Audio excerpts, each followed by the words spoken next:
lives here. This is Sports Sound. That is a beautiful finish! From BBC Radio Scotland. Yes, welcome to Open All Mics. Alistair Larnett here with Ryan Stevenson and Peter Grant in the studio, watching all four top flight games coming.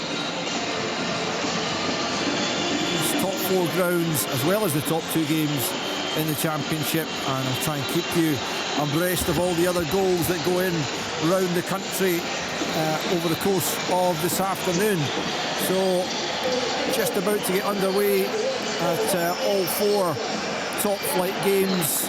St Mirren Aberdeen looks like it's going to be the first to get underway in a fascinating encounter there between Stephen Robinson and his former side. Nick Walsh, the match referee there, is making his way to the centre spot. The guys, a couple of guys earlier on spoke about Andreas Skov-Olsen, just seen him pictured on camera there for Rangers up against Dundee United.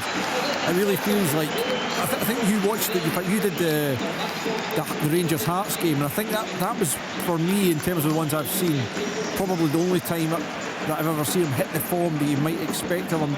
Do the Rangers fans need a performance from him this afternoon? Absolutely. I think I did in the game where he actually got unveiled as well. I think it was Annan in the Cup, and I remember everybody saying, oh my God, what a signing this is. And I think initially you just think he's going to hit the ground running. It's never as easy as that. Going to hit the ground running, he's going to be a really big player for Rangers, and it hasn't materialised as yet. But again, he's got an opportunity today, and you're 7 games left. This is when you need your big players to step up. So yeah, a massive game for him, for himself personally, and a massive game just right across Scottish football today. I'm genuinely super excited to watch all the games coming in.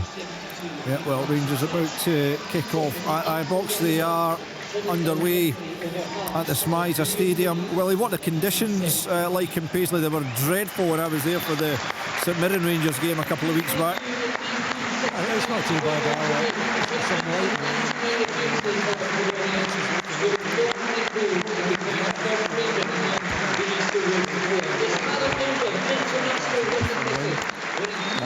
but it's okay for a game of football. In fact, I think because the surface is fast, that it should be a fast game. It certainly started fast, end to end. Obviously, the home side trying to put the visitors under pressure as early as they possibly can. I think it was a corner that went out for, and Aberdeen, they don't defend corners particularly well, so I think this is an opportunity for St Mirren early in the game. There's a minute's applause at Easter Road for Alex Cropley, who died recently, one of the Hibs legendary figures over the years, and our thoughts with his family and friends after he passed away this week. They are underway at Ibrox. Ian McCauley, anything of note early doors? Yeah, well, Rangers had an early corner after about 15 seconds. Ross Graham could have just cleared his lines and he shanked out of the park. But the one thing is the atmosphere. I mean, at the start of the game it was incredible, so it's up to Dundee United to silence that, in the first 10, 15, 20 minutes. Looks like Asgar's playing pretty high up, maybe just in behind. Yeah, I think Nadir will play through the middle. I think Asgard, they may switch. Mikey Moore was always going to start on the left hand side. Hibs! 1-0, what a start! It's Owen Elding, and it's straight from kick-off. I don't think Kilmarnock have had a touch of the ball. They run right through the heart of the defence. He gets played in, he slips it below Kilroos. It's bad news for Neil McCann. I think that's quicker than the last time I covered Kilmarnock. Well, Falkirk scored within the first minute. It's Hibs 1, but Kilmarnock now. Wow, what a start for Hibernian. A dreadful start for Kilmarnock. Yes, Stephen. And I'll give you one chance to guess who it is. Oh, it's that man, Barney Stewart, isn't it? I think it's Barney Stewart. It is. Or is it Philip Lisa? No, I think it's Barney Stewart. It's a delightful cross from the left-hand side. It's a free kick, Paul McGinn given away against Calvin Miller. Miller puts the cross from the left-hand side. Lots of pace, lots of whip. And Barney Stewart, I think it is, just gets in there, uses the pace on the ball, heads it into the top corner. Motherwell have only lost one league game here at Fir Park all season. It came against Falkirk. The Bairns are leading again. It's Motherwell 0, Falkirk 1. Al, I don't know if the guys can see this in the studio. It looks like Waters. I didn't want to interrupt Stephen Craig with go. Looks like Waters missed a sitter there. Absolutely, Ian. You're 100% right. Oh, he's got to score. The ball's came across. It's set for him. Right pace on it. He's just taking a swing at it and missed it completely. Yes. Big light off. That's nearly the first for Rangers as well. I think it was it was Naderi across into the box from Mikey Moore on the opposite side, and Naderi's got up and he's heading it, and I thought it was in, and it's just drifted by the right hand post. He does everything right, doesn't he? He makes a run to the front, gets a glancing header. Yeah, you just thought it was going to nestle in the right side of the goal to put Rangers one ahead, but no, had chances at both ends now in the first 3 or 4 minutes. Couple of early goals there in Hibs with Owen Elding's third goal of the season, one up on Killie, and Barney Stewart with an 8th goal for Falkirk this season. He, with that goal, becomes the first player for Falkirk to score 4 in a row in the top flight since Anthony Stokes back in 2006, and he is he's on frightening form, isn't he? Well, I had a conversation in here during the week: is do you take him to the World Cup as somebody that you put in the squad as a sort of wild card? Obviously his rise from university football to where he is now, but when you actually watch his movement, his finishes, they're top drawer. Even that header there, that was not an easy header, and he makes it look easy. But yeah, he's been absolutely outstanding this season, and I was actually keen to see John McGlynn back in his Falkirk jacket, his Falkirk hat. I would imagine that he's I know what John's like, a bit superstitious, that he's obviously went back to his old traits, because he knows how big a game this is for Falkirk to try and get 3 points to secure that top six finish. But a great start for Falkirk. I'm actually struggling watching all these screens here because there's been so much action straight away. Just another great start to the weekend of football. There's another. Do you know what I love about Barney Stewart? I think Rand's touched on it. He's got the work ethic of an old-fashioned centre forward who wants to press and chase, but he's got the instinct of a centre forward who just, double 6 yard box. That's where all his goals come from. He can do all the work he wants, but he has the instinct to be in the right place at the right time. And Falkirk have actually gone 2 up top. Calvin Miller has started like a house on fire here this afternoon. He's playing up beside Barney Stewart. He's running, he's pressing, he's stretching the game. Motherwell is struggling to cope with him at this moment in time. I think John McGlynn, the last time Motherwell played Falkirk, at Falkirk, they went man for man. They went something similar today, but more than anything, they went 2 centre forwards to try and isolate them against Paul McGinn and Stephen Welsh. And so far, the 2 Kilmarnock players are coming out the 2 Falkirk players are coming out on top. There's another early goal to tell you about. That's coming another massive game in the Championship, this time at the bottom, and it's Airdrie that have gone a goal up in Dingwall against Ross County. Lewis Strapp with a 2nd goal of the season, and a victory for the bottom side would take them above County today.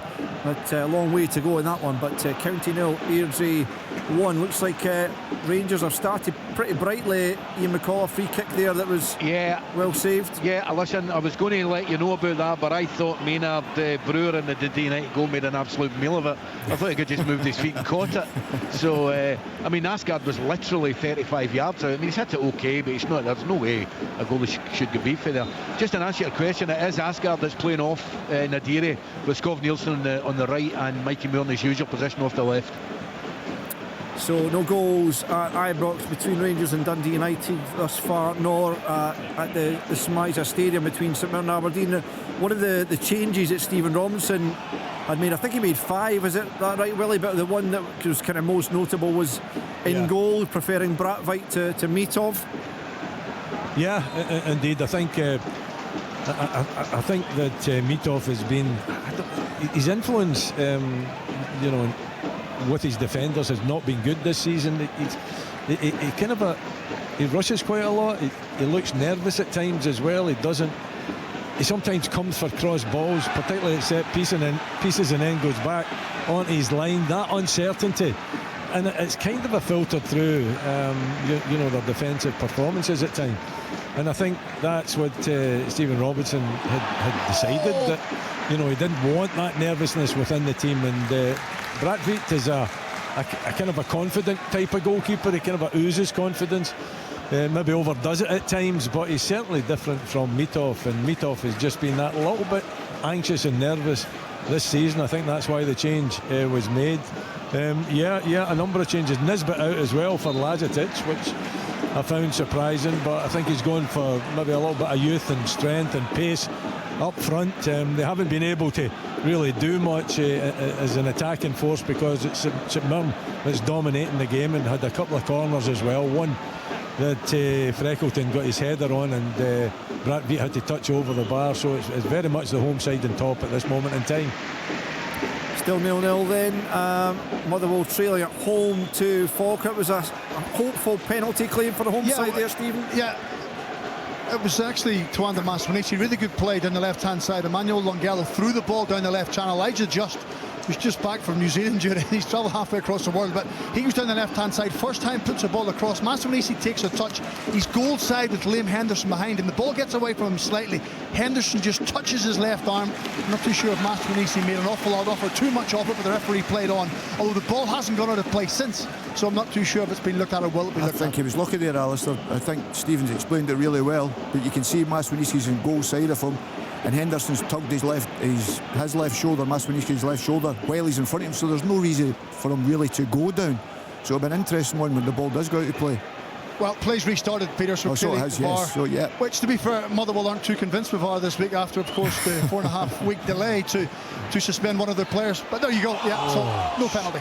You mentioned that one earlier, the Slattery thing. Stephen, what's your own take on it? Do you think he's been hard done by? Well, I think we all believed at the time that big chance here for St Mirren. Big chance here for St Mirren from, guess what, a corner kick, and Donnelly getting his head on it. He just brushed the top of the bar. If he could have got that angle down just a fraction more, he then it ended up in the back of the net. He should have scored. Big chance. Yeah. He'll be so disappointed with that as well. It's been so good offset plays. I mean, you're inside the 6-yard box here. You've massive game, massive opportunity. You've got to hit the target. You've got to score that. But St Mirren, as what he was saying there, St Mirren look as if they've started really good, really positive, really aggressive, and Aberdeen struggling to get any sort of game. Oh my goodness, sorry. Callum Ward, ball back to him. He tried to chip the ball over Calvin Miller. It actually hits Calvin Miller in the head, and I thought it was going to go in the back of the net because he's standing beside Calvin Miller. But it's just went past for a goal kick.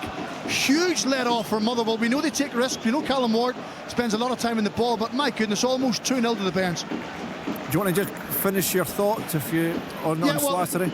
Well, I think when you look at an incident, Alan, you talk about clear and obvious. That was the mantra the referees put out. It took them 4.5 weeks to come to the conclusion. 4.5 weeks to come to the conclusion that they think that Callum Slattery should be suspended. I didn't think there was any contact. I thought he went down too easily in the game. Simulation, yes, but it's normally a yellow card, not a 4-game suspension. So the precedent has now been set between now and the end of the season when there's going to be some huge games. If a player from one of the top 3 go down and feigns injury and tries to win a penalty, will that automatically trigger a 4-game suspension with two suspended? We will find out in due course, but I just think for that period of time when there was a refereeing team of 6, 4 at the game and 2 in VAR, and none of them could come up with the answer of a red card and suspension, whatever you want.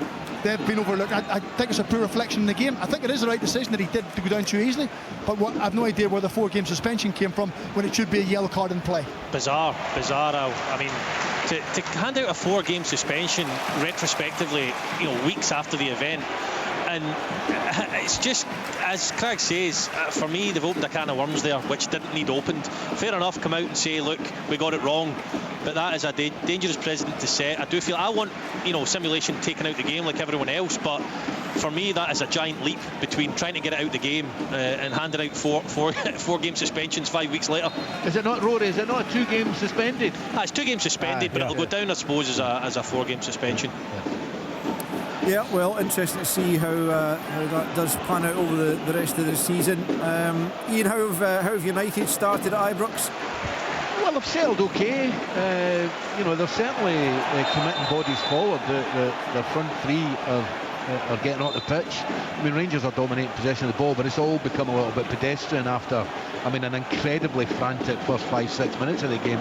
There's a lot of rotation. The Rangers 3 behind the Deary. Right as I speak, Asgar's on the left and Mikey Moore's playing in behind, so they just change all the time. So the United have settled well, though. They've not given up any chances still in since Nadiri's header, and all they're doing is giving up possession, but they're trying to, as you see just now, they're trying to press reasonably high up the pitch when they can. Rory, what's the Kilmarnock response been like to go to such an early goal behind to Hibs? Yeah, they look shell-shocked, to be honest. Hibs have dominated the game. They've been really good, Hibs, I have to say. I think Scarlett and Elding up top, I watched them a couple of weeks ago win comfortably 2-0 here. I think they dovetail each other really well. Scarlett's big, he's strong. Elding's movement's really, really good.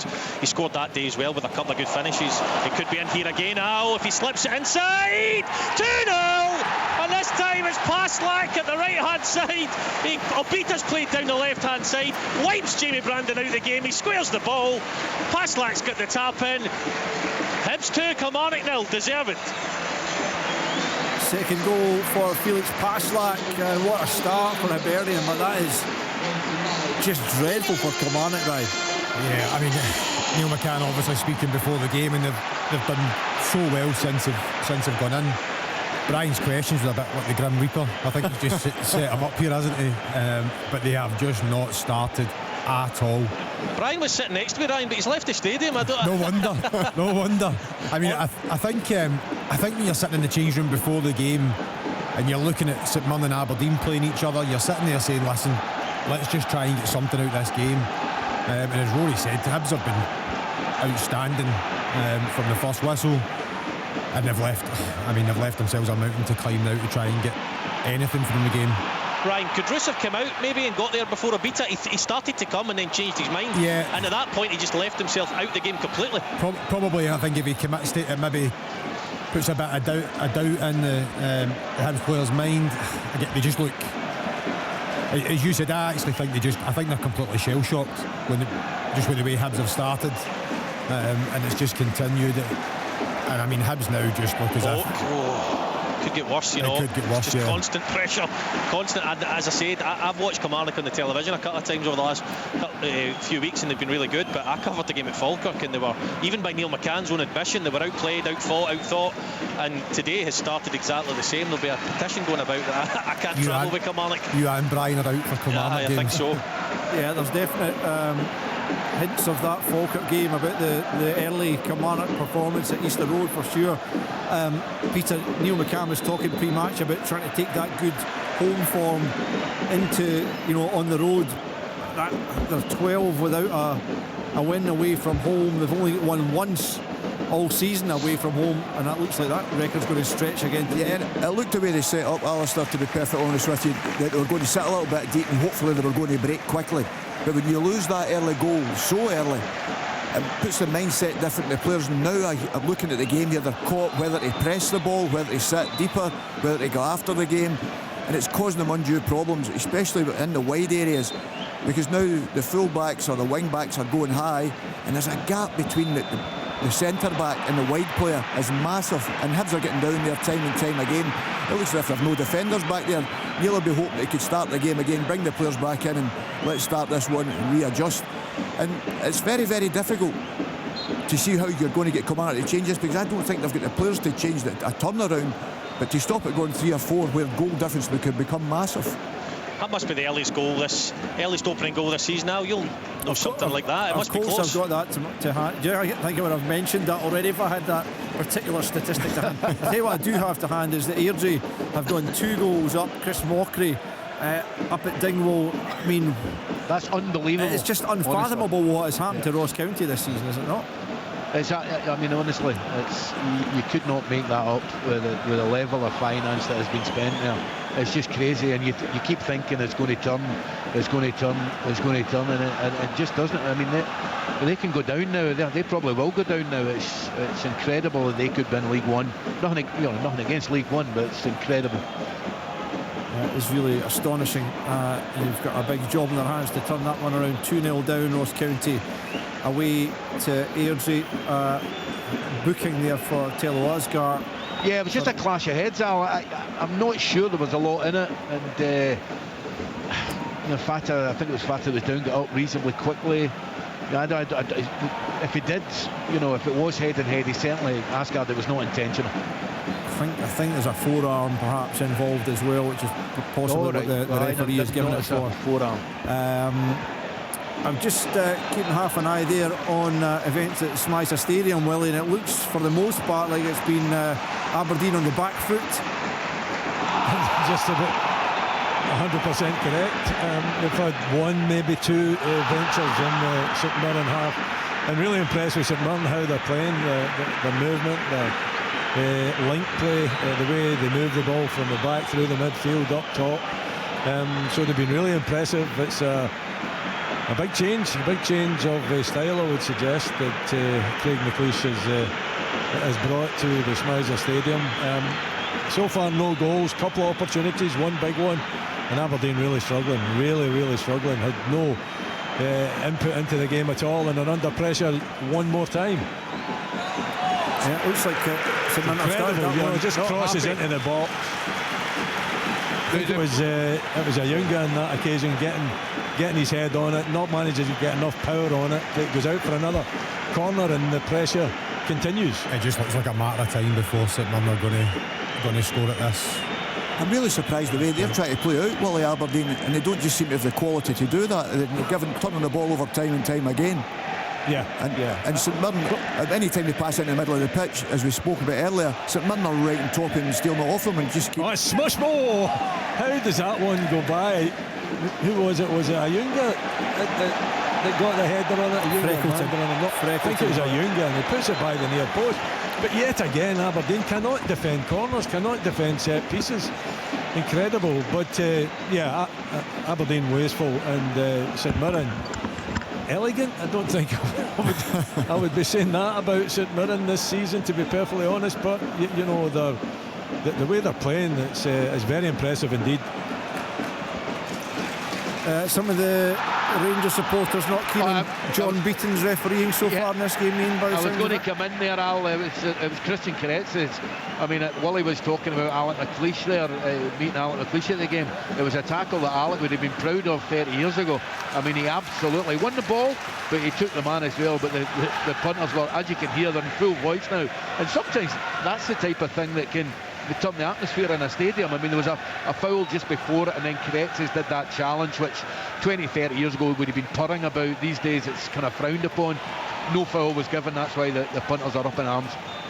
0-0 Rangers Dundee United and St Mirren Aberdeen. 1-0 Falkirk away to Motherwell, and 2-0 Hibs at home to Kilmarnock in the top flight. The only goals in the Championship have come in Dingwall. Ross County 0, Airdrie 2.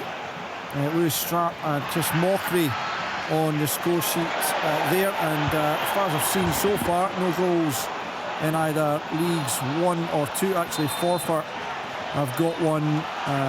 Martin Rennie 1 up on Elgin City, the only goal that's gone in the 2 lower leagues. As Hibernian look to continue to pile on the pressure. I mean, Hibs gave the ball away at the back, and then the ball turned over again from Polworth with a poor touch. But it was 4v2 at one point there. Scarlett is absolutely bullying the back four of Kilmarnock. Stangers went into the boot trying to wrestle with him, was never going to win it. Dees looks shocked, as Ryan's already touched on the distance, or maybe Peter, the distances between Kilmarnock's fullbacks and centre backs. Hibs are just cutting them open at will just now. It remains 2-0, but they need to be careful. First opportunity for Aberdeen. Bilalovic did really well, picking the ball up in his own half and running towards the right hand side, and about 20 yards out he's trying to curl one into that near post. He's a little bit unfortunate to see it just slide by that post, but Aberdeen eventually coming to life with their first chance. Clyde have gone a goal up as well in League 2 on Stirling Albion, who are under new management now, or interim management, after the dismissal of Alan Mabry during the week. Tony McMinn, who I think was his assistant, has taken over, but they're a goal down away to Clyde, who are in third place and looking to consolidate that playoff place. Marley Redfern has got the goal for Clyde in that one, so a couple of goals going in now in League 2. That's Marley Redfern's 9th goal of the season. Martin Rennie with a goal for Forfar, that's his 11th for the club this season. So the goals beginning to go in League 2, not so much in League 1 as yet. How things going at Fir Park, Stephen? Falkirk still keeping on the pressure there? I've got to say, Alistair, it's a brilliant game. Really good game. Two teams who are aggressive when they're pressing, who want to try and dominate the ball. Falkirk at times are lining up 4-2-2-2. I said they've got two holding midfield players. They've got two just ahead of that and two centre forward. So I think Jens Berthelascu done a CPD thing recently for the Scottish FA, and he spoke openly about his system being 4-4-2-2-2. So I think Falkirk have come here this afternoon, matched up against it. Calvin Miller's been terrific. Brad Spencer in midfield. Dylan Tate as well. They've got so many strong performers. They look more than a top 6 team. They're dominant in the game at times. Everything about their play and everything about their build-up and their energy around the game has been excellent. Motherwell haven't probably been as cohesive as what they've been in previous times. It's 3 games without a win, whether they've taken a little bit of knock confidence-wise, but Falkirk tactically so far got it absolutely spot on, and I think at this stage deserve to be 1-0 up, but it's a great game to watch. Oh, he's in again. Hibs, oh my goodness me. It's just 6s and 7s at the back for Kilmarnock. Obita plays a ball into, I think it's Elding. I mean, he's standing in the box with nobody near him, and he turns and Tishbola gets away with one. It deflects off him up into the arms of Roos. But I do not know what's going on at the back for Kilmarnock. It's almost like he's pulling across the right back again here to try and speak to him to make him understand. Jamie Brandon, he wants to go on the pitch and start playing, but he's getting killed down the left hand side. Kilmarnock have got a corner now, but my goodness, they've been terrible so far. Chance there, Willie, for Aberdeen. Yeah, Aberdeen coming to life. Graham Chinney, really good work. I think it was Gogic who was up against. Took him on the byline left side and drilled it across the face of the goal. Now Aberdeen are playing with 3 up top, and not one of them anticipated that ball coming in. If one would have anticipated it was a touch, it was just a touch, and it was in the back of the net. So Chinney was disappointed, but really good work from the Aberdeen skipper. Scott Shepherd's 7th goal of the season has put Forfar 2-0 up on Elgin. Forfar no wins in 4 coming into this one. Elgin on a run of 3 wins on the trot, but it's Forfar who have taken the early initiative in that one. Yellow card being brandished there, Crags. I was going to say there's a strong tackle, I think, for Tom Sparrow on Leon McCann, I think, right on the halfway line. The referee deliberated for a little while and then blurred a yellow card. Clearly, I would imagine it will go to VAR just in case. I wasn't too sure how high it was, but certainly there was plenty of aggression from Tom Sparrow. If his studs were on the ground and his foot was on the ground, then that's fine, but anything above the ankle could put him in a little bit of trouble. So it'll be interesting to see. I agree with you, Craig. It's going to be interesting to see what he does here, because he's actually got the ball, but it's the follow through. He's got 5 weeks to make a decision, Peter. You're right, Rory. Maybe come to the right decision, but he's holding above his ankle. That's the only thing. They've not showed you a replay yet, but it looks a bad one, to be perfectly honest. Fair enough to go for the ball, but it's the follow through that's going to be the interesting part. Robbie McNabb. You guys will probably get a look at it before I will, but certainly Leon McCann went down very, very quickly. The Falkirk bench were up waving their hands, so decision to be made maybe. Robbie McNabb's got an equaliser for Stirling Albion against Clyde. 1 apiece. His second goal of the season, and Stennismuir vying for that top spot in League One. They've got a goal up. Kane Ritchie Hosler on loan from Dunfermline has put them a goal up on Hamilton Accies as Leon McCann limps off after some treatment. As Peter said, the ball was certainly taken, but the follow through certainly caused him a bit of pain. Looks like that is just going to be the yellow card that stands. So that's been cleared, I'd imagine. Yeah. But a sore one nonetheless for Leon McCann. Ian, how things going? Claims for a penalty here, but I think it's from the Rangers supporters rather than anybody else. I think Rangers are getting bogged down. I think one of the problems is Asgard and Mikey Moore are both want to play in the same position, and the Dean are on the break just now. It's looking really promising. So Mikey Moore needs to go on the ball more, but they're both trying to go in off Nadiri, leaving the left hand side, and they've got no space to work. Sorry, that was a strike at goal there. There was no penalty, and VAR hasn't even looked at it for a handball in the Dundee United box. So still goalless at Ibrox, goalless in Paisley. Falkirk leading by. Chance, goal! 2-1. Kilmarnock have scored. It's Finlay Curtis that's knocked it into the back of the net. Hibs are looking around. I think they want an offside, possibly deflected. It was cut back across, and Finlay Curtis has put it in with his left foot. Good finish. Where did that come from? Well, they got slightly fortunate, Ryan, in terms of inside the box. It was a cool enough finish from Finlay Curtis. It'll be interesting to see. Hibs fans are talking to the Hibs players. Are talking to the referee. Possibly, but it deflects, so it's difficult to know, Ryan, whether he would be offside or not. The question is, Rory, there's a player off the pitch. The player was off the pitch coming back on. Does that count if he's still off if his 2 feet are still off the pitch? My understanding is that he comes back on and plays it, then he would be in an offside position. He's still off the pitch. The defender was still off the pitch. Well, they're checking the possible offside just now, so we'll get an answer to that, Peter. So should be pretty straightforward. I'm not 100% sure of the answer to that. There. Oh, he's got to do it. Neil Ferreira, I don't know what he was trying to do. It was Borussia. It was a lovely little pass from Stevenson, I think. Colin, surely he's got to shoot. I think he's got to shoot, but I think he either thought he was going to shoot or pass it, and he didn't do either. I mean, the shot was like a pass. It was like a back pass to the goalie. But it was a really, really promising situation right in behind the Magoma, the left back. No, Ian's right. He should shoot. It's on his left foot. He's tried to play a pass and he's only 4 yards from the goal line. Well, he's either tried to play a pass or it was the worst shot in history. He's definitely tried to play the pass. I can't believe it. You just put your head down there and just shoot as hard as you can, and hopefully it goes in and it takes a deflection. Still waiting on this decision at Easter Road to see if it comes out. Offside. Finlay Curtis's goal back is chopped off for an offside, so still 2-0 to Hibernian at Easter Road, and Neil McCann and his side still have a lot of work to do to get back involved in that one. But that's interesting, because that means then the player that's off the pitch, he's actually trying to get back on because he's out the pitch. He's trying to come back on, but because he's not stepped on the pitch yet, that's the only way he can give offside. I've never known that, and I'm sure that's Neil quite will a rare thing to see, isn't it, Neil will be fuming.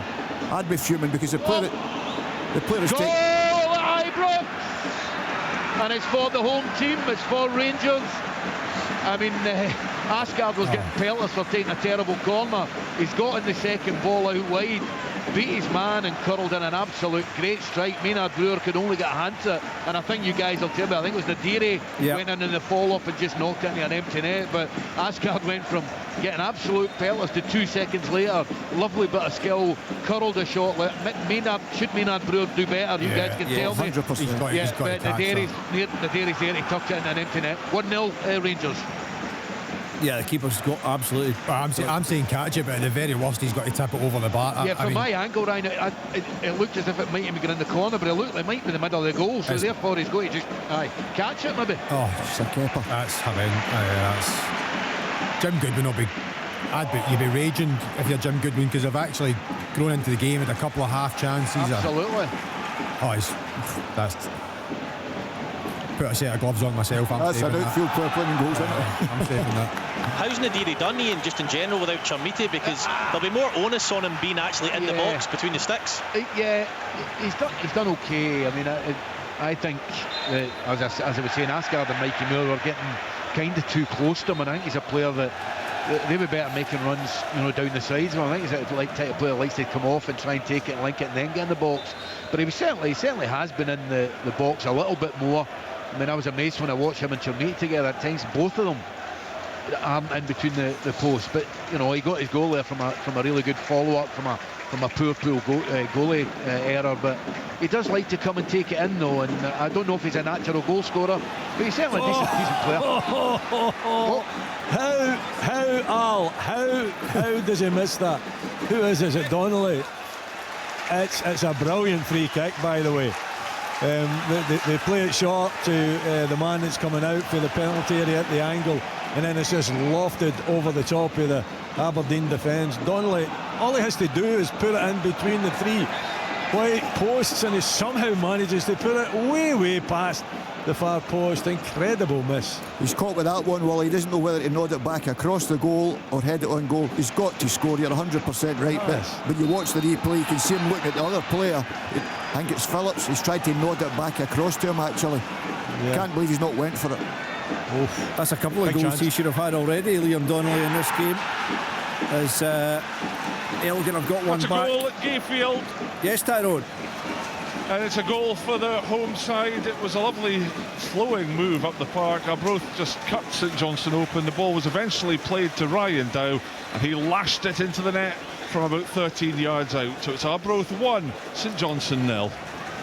Let's hear from Chris Doolan. Actually, almost forgotten about you, Chris. Such has been the lack of action at Somerset. Is that a fair reflection of the game? That's an exact reflection of the game. The final thirds on both sides.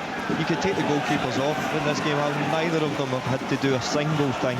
Ayr United had one chance from a set play, a corner. Liam Dick got his head on at the back post, and it was well saved by Clark, but both sides have struggled to string too many passes together. Ayr look a bit disjointed, if I'm honest, just now. Everything, striker comes short, the ball goes in behind, he runs in behind, the ball goes short, goes long.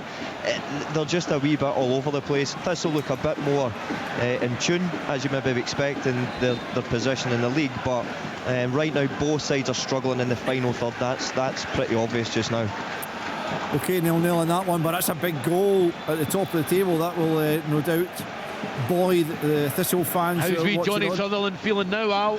Well, exactly, Jonathan. 1-1 at Fir Park, and I have to say, I think Scott Bain will be slightly disappointed. It's come from a corner kick. It's headed out in the middle of the 6-yard box, I think by Philip Lisa. On comes Elliot Watt, makes it flush on the edge of the box. It's a lovely volley, I'm right behind it. I can see it going towards Scott Bain. He gets two hands to it, but either goes through his hands or he palms it into the roof of the net. But out of nothing, and it's probably Motherwell's first attempt on target. It's Motherwell 1, Falkirk 1. Yeah, you've got to say that's another goalkeeper error, guys, isn't it? Yes, I mean, Scott Bain, you'd expect much better off from there. I mean, did well in midweek as well when he came on. He's got to save. I mean, he's got to save that. That's so bad. Is it caught with one of the ones? Am I going to palm it away, catch it, and make it look good with diving? What happened to just stopping the ball in the goal? Just do something to stop it in the goal. John McGlynn will be so disappointed. Jim Goodwin, was he caught in between trying to catch yes, it? Yes, absolutely, 100%. Or dive and make it a camera save, as we used to say. So that's what it definitely looks like. Yeah, that's definitely what it is. John McGlynn will be so disappointed. And again, the camera just went on Jim Goodwin's face there, and Jim Goodwin is spitting feathers. So I mean, and the same for them as well. You're away to Ibrox. You know it's going to be tough. You've actually got a kind of not a foothold in the game, but you're more than in the game. And then the goalkeeper goes and does that and lets Rangers go 1-0 up, and it's a mountain to climb now for Dundee United. But yeah, two big goalkeeping mistakes there for me. Yeah, so let's just recap then. Rangers 1 up. Naderi's first league goal for Rangers gives them the advantage over Dundee United. 0-0 St Mirren Aberdeen.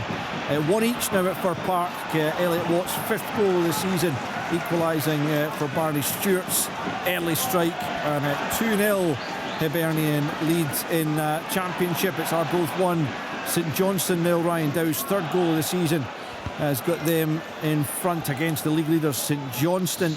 And at the bottom of the table, Ross County trailing by 2-0 against Airdrie. A few other goals to tell you about. Steny have gone 2-0 up as Ross Taylor's 9th goal of the season puts them 2-0 ahead against Hamilton Accies. 2-1 now Clyde against Stirling Albion. Williamson with the 5th goal of the season, giving them the edge there. And it's now 2-1 Forfar against Elgin. Hester, Ian Hester getting a goal back, his 7th of the season, has got them back in the mix there. And just seeing that Morton have gone a goal up away to Dunfermline, who seem to be the form side coming into the home straight there, looking to make sure they're in the playoffs, but they trail by a Cameron Blues goal to 0 in the Championship. So work still to do there for Neil Lennon's side if they are to make sure that they are in the mix come playoff time. So that's you up to date with all the goals, I reckon. Oh, I cannot believe Asgard hasn't scored. I mean, Mikey Moore's been played through by, I think it was by Nikola Raskan. He's actually touched it by the goalie. He's got an empty net, and it was one of the defenders, it might have been Kereski's, got his foot in front to stop him rolling into an empty net. The guys will be able to tell him in the studio, but it should have been 2-0. You're 100%. He doesn't realise the defender's there. He think he's just went casual on it. He doesn't realise that the defender's there. He's got his foot round. An unbelievable chance. He's another one for me, College. You don't think he should do loads better? Well, Just in general, when you see the size of him, how quick he is. I do like him though, but I think So do I. I think he's been poor, but I think he's got something. Albeit the thing that happened with Callum Slattery recently, I mean, I don't know if you guys saw it. The dive. It was a dive. Yeah. It was a horrendous dive. Yeah. You know, and he's getting away. He's getting away with it. I think he's got something. I think he's a right good player, but he just hasn't shown it yet. He hasn't shown it, and that was indicative.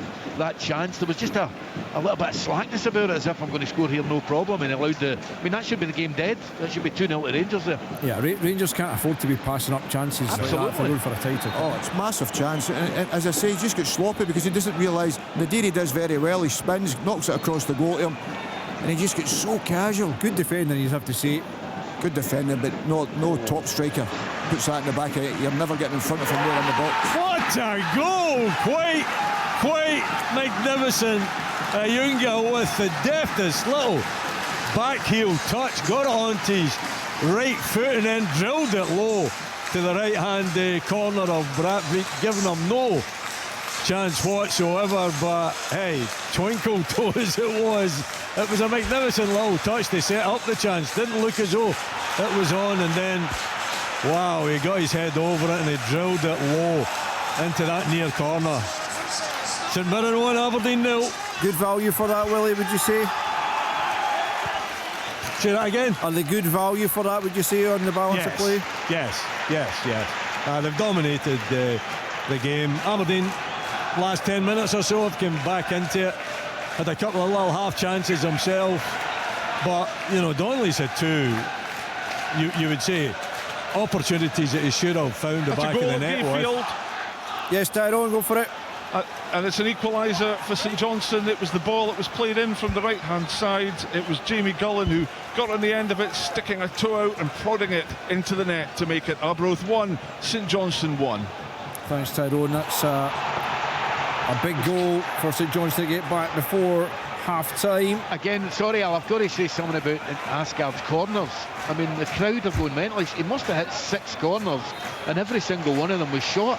Has been cut out in the front area. I looked across at Derek Ferguson and he's going right up. That's a goal. I think that's a goal.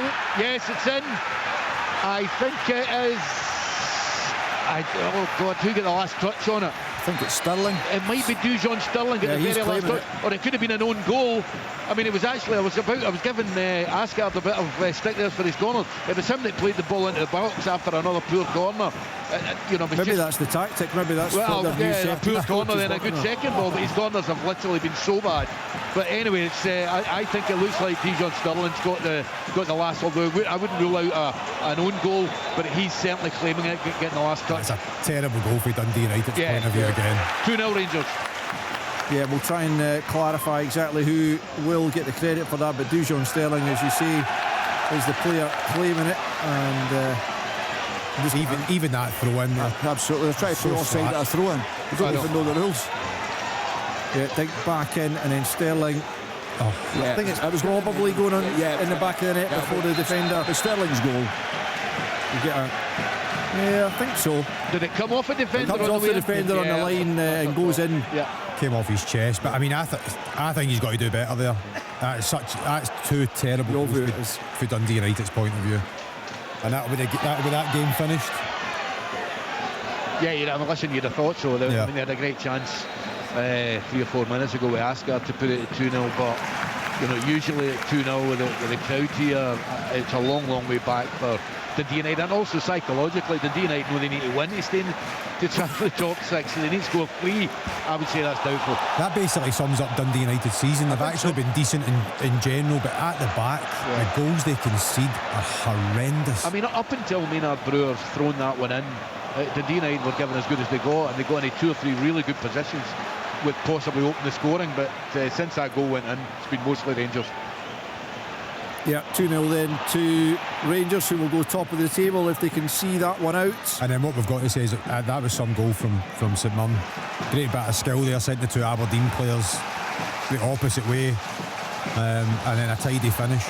Nice reverse finish, wasn't it? I think really probably expecting him to try and shape it to the far corner, but he just reversed it into the near post.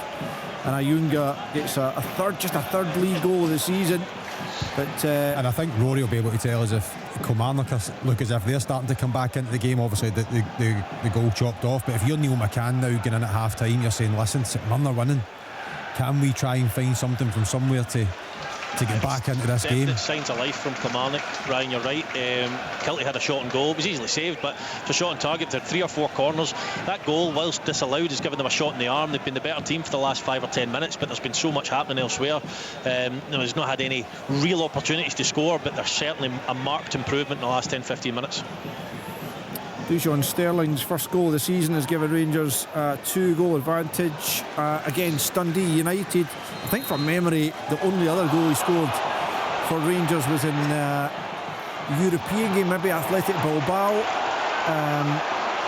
Has he been officially accredited with the goal? He has on the wires that I'm looking at. Yeah, I'm not sure that will be. I think it will be ratified because I think the defender on the line was going to go on target before he got the touch. So I think it will go down as a Dujon Sterling goal.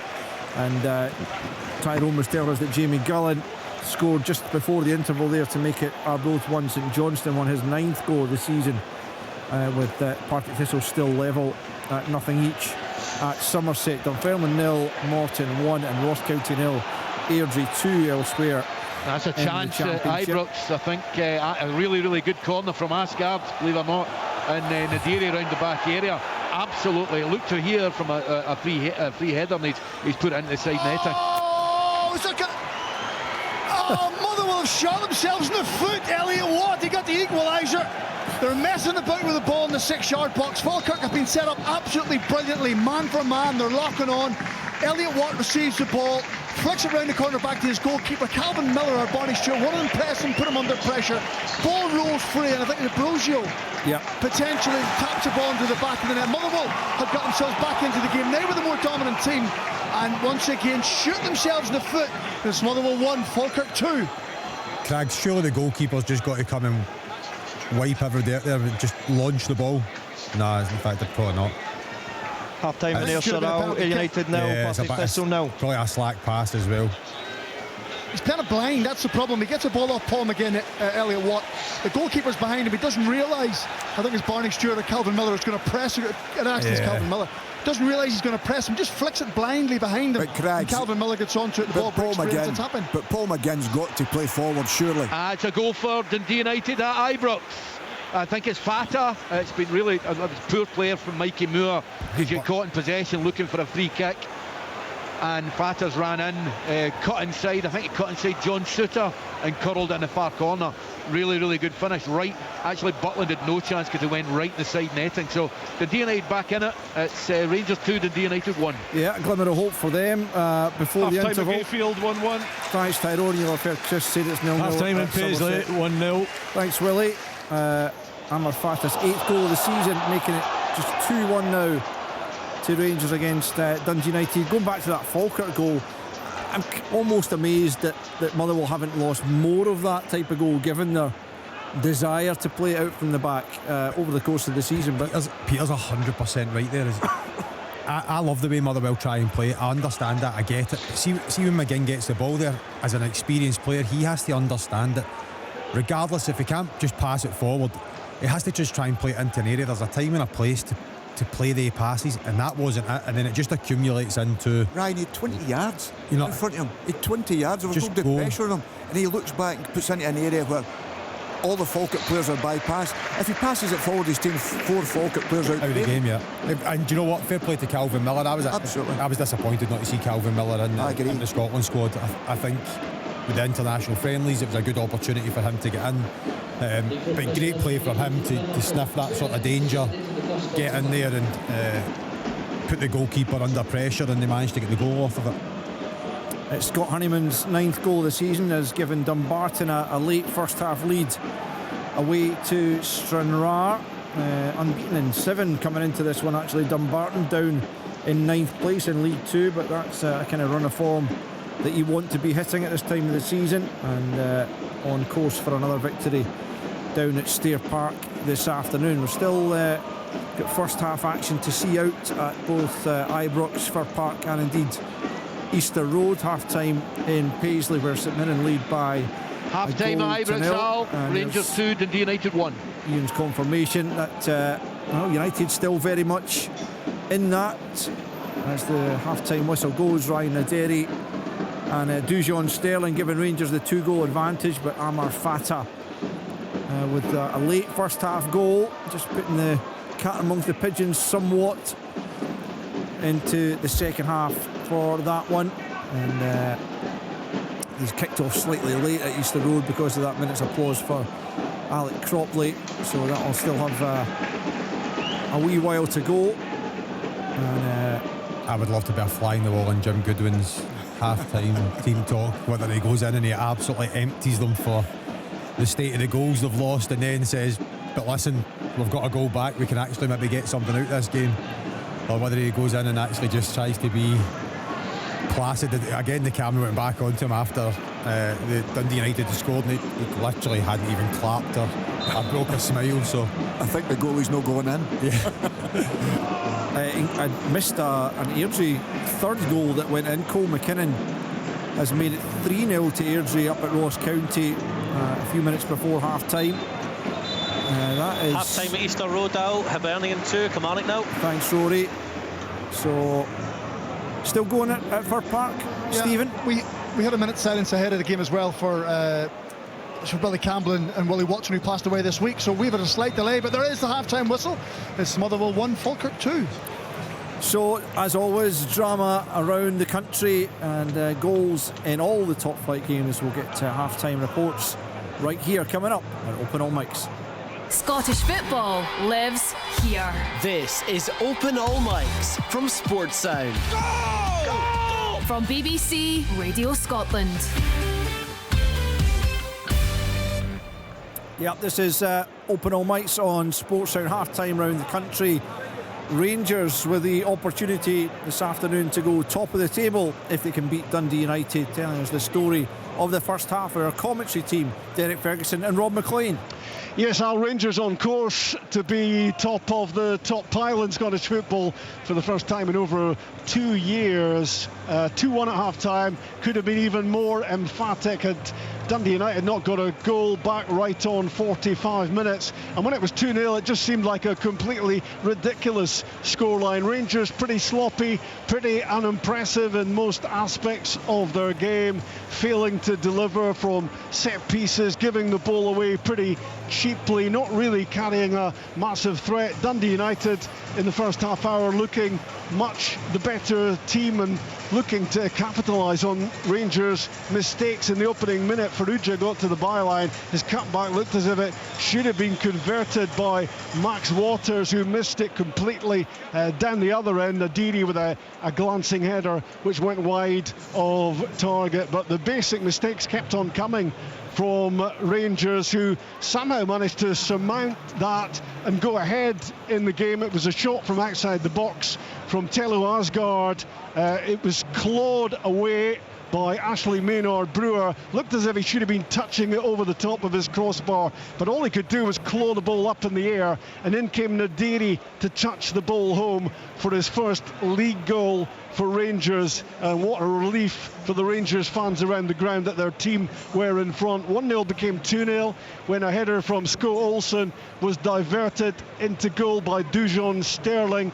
His header producing a save from Maynard Brewer, but again he's trying to claw the ball away, and this time the ball was clearly, even from this sort of range, over the line for 2-0. Dundee United scratching their heads about how they could possibly be 2 goals behind. Such was their performance in the first half. They've got something at least out of the first 45 with a goal right on 45. It was Amar Fata coming in off the left-hand side, guiding a shot in with the inside of his right foot in off the post to give us, Derek, a half-time scoreline of 2-1. Yeah, Rangers outfought, outplayed for most part, incredibly, find themselves 2 goals up, and United getting that one back from Fata. A wonderful goal it was, right on the break. It's just what they deserve, but I think Danny Rowe, I think he'll be a lot of thinking in that dressing room at the moment, because there's one or two Rangers players certainly in that midfield area, Olsen, Asgard, you know, they've been passengers for most part, so I think they need a little bit more dig in the middle of the park. But Jim Goodwin, he'll be so glad that they have got that goal. It gives them belief, gives them hope. But credible this game, isn't it? Rangers find themselves 2-1 up. They're going for the title. Well, they don't look as if they play like this for most part and they get into the second half, United will turn this around. So they need to be better, Rangers. For United, they've been excellent this afternoon, but to 1 down they find themselves. Yeah, Dundee United are back in it with that Fatah goal, his 9th goal of the season, right on half-time. But at the moment, as we speak, and they'll need to be better second half, Rangers on course to go top of the Premiership. 2-1 at half-time. Thanks, Rob. Second half commentary to come from Rob and Derek with us here on Sports Sound. Let's get to Paisley then, where Willie Miller has been watching the first half of St Mirren against Aberdeen. Yeah, it was such an important game here, 9th versus 10th. Only the 3 points in it as well at half time. St Mirren have taken these 3 points away from Aberdeen, and it's been a dominant performance from the home side. They've really battered Aberdeen, playing some very attractive football as well, creating opportunities.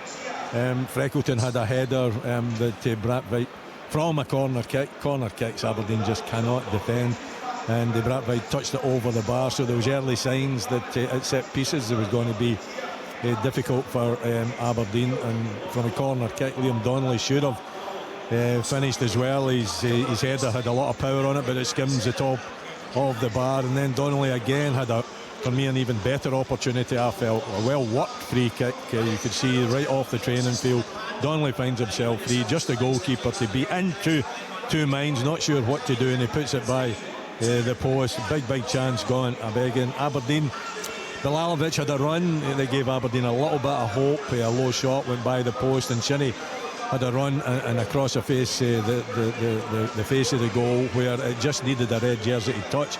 No one there, and then the goal came in 40 minutes. Ayunga, what a brilliant piece of skill from the big striker, tall striker. A little touch, little back heel touch, set himself up perfectly well and played it into the near low corner, giving Brathwaite no opportunity at all. It had pace, it had direction, it was precise, and that gave a well-deserved lead to St Mirren. So here at half-time, St Mirren lead, and it's a deserved lead as well, 1-0. Thanks, William. Just noticing actually at Man City in the FA Cup quarter-final day today, Man City beating Liverpool by 4-0 on Erling Haaland. Hat-trick added to by a Semenyo goal, so quite the emphatic victory there for Man City. But back to the Scottish Premiership, and was a big game as well this afternoon for Kilmarnock, who are right down in 11th place right now, going into their game away to Hibernian to find out how they're faring. Let's join Rory Loy. Half time here at Easter Road. It is Hibernian 2, Kilmarnock 0. Kilmarnock not taking advantage of the fact that the two sides above them are playing in Paisley. Hibs deserved their 2-0 lead. Having said that, Kilmarnock did come into the game towards the end of the half. It was a disastrous start, to say the least. I think within 20 seconds, Paslak had picked the ball up without a Kilmarnock player touching it just about. Played a ball to Owen Elding. It was a pass inside the box, which should never really happen. And Owen Elding took a touch and slotted it under Kel Roos.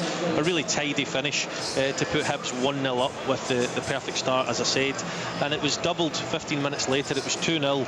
It was Paslak at the back post after Obita sprinted down the left-hand side. I think it was Barlasser with a beautiful pass in between centre-back and full-back. Jamie Brandon couldn't quite reach it as he stretched for it, and Obita picked his teammate out at the back stick, full-back to full-back, beautifully, and Paslak had the simple task of passing it into the back of the net for 2-0. Scarlett was really good in the opening half an hour, as was Elding. Strength, movement between the two of them, linked up well, a real good strike force between them. However, Kilmarnock had a goal disallowed from nowhere, really. It was a block tackle by Grant Hanley, which deflected behind him and landed at the feet of a Kilmarnock player, cut it back, and Finlay Curtis rolled it into the net. Jordan Obita, we felt at that particular time, would have been playing him onside. However, he was off the pitch, so we can only assume that him being off the pitch means that you know, he would be ruled offside anyway, and he's counted as not counted as an active player, sorry. So it remains 2-0. Be interested to hear Neil McCann's thoughts on that. And on to 40 minutes, Greg Kiltie had a shot from the edge of the box, which was easily held by Salinger. They did have an array of corners towards the end of the half. Kilmarnock, they played some into the box, some short, but could not quite get back into the game. So at half-time, it does remain Hibernian 2, Kilmarnock 0. Just looking at a replay of that, Rory, now a defender who goes off the park without the referee's permission is definitely deemed still active. The only thing I can think of... Is he behind the keeper? That's what I'm just going to say. I think I've just seen a replay just now, and I think the Kilmarnock player who plays the ball back in almost from the byline, I think is behind the keeper. So obviously people naturally, when they're thinking of offsides, always assume that the goalkeeper is the furthest man back. But in this occasion, in a little bit of a quirky one, Mike actually just about to get an angle which might confirm that for us. So the ball is knocked back in. Yeah, I think that's exactly what it is, that he's just beyond the keeper. So although Jordan Obita, if that's who it is off the park and would be playing him onside, because the keeper's further forward, that's why the goal's been chalked off. It's a really unusual one. In fact, we're just seeing a line there just now. Yeah, you normally take the goalkeeper as a given, don't you? Yeah, exactly. So I think that's why that one has been chalked off. It's a rough one, certainly, on Neil McCann and Kilmarnock, but by the sounds like the right decision, which is important. Yep, it is. Let's get to Fir Park then, the final game of the top flights. It's Motherwell against Falkirk. Stephen Craigan's there for us. I've got to say, Alistair, it's been a brilliant first half, a really good technical half. Both sides comfortable with the ball, really well disciplined.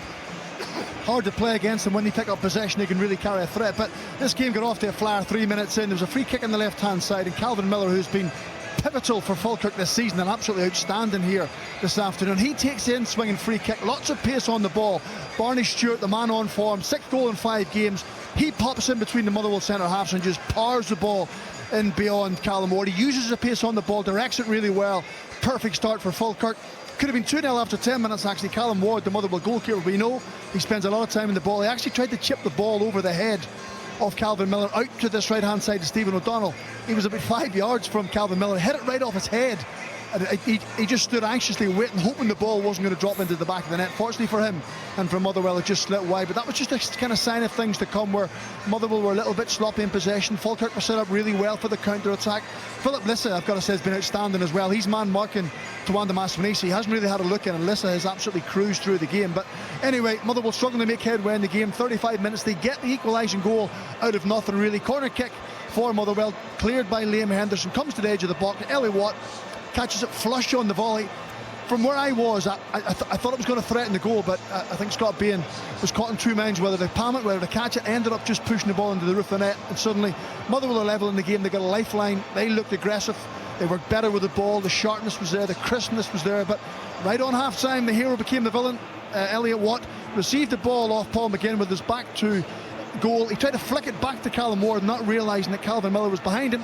He put Ward under a little bit of pressure. Ball broke free, and there was Benjamin Brogio, quickest to react, tapped the ball into the back of the net, and out of nothing, it was 2-1. So second half should be an absolute banger to watch, because the first half was top class. Motherwell will have to come out. Falkirk will be absolutely carry a threat on the counter-attack, but at half-time it's Motherwell 1, Falkirk 2. Thanks, Stephen. Teams beginning to come back out. Let's quickly get to the championship games. First of all, Gayfield, Arbroath, St Johnstone, Tyrone Smith.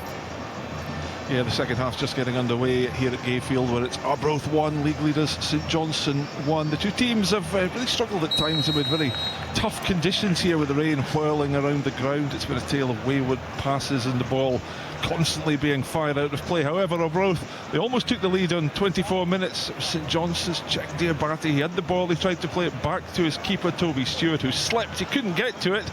It looked like the ball was maybe going to trundle into the net, but it trickled just wide, much to the relief of the two players. But the host did take the lead a few minutes later. Ryan Dow rounded off a lovely flowing move up the park by lashing the ball into the net from 15 yards out. A terrific finish. However, the visitors levelled as the break approached. The ball was played in from the right. Jamie Gullen did the rest with a crisp first-time finish to restore parity. It's all to play for here in the second half. 1-1.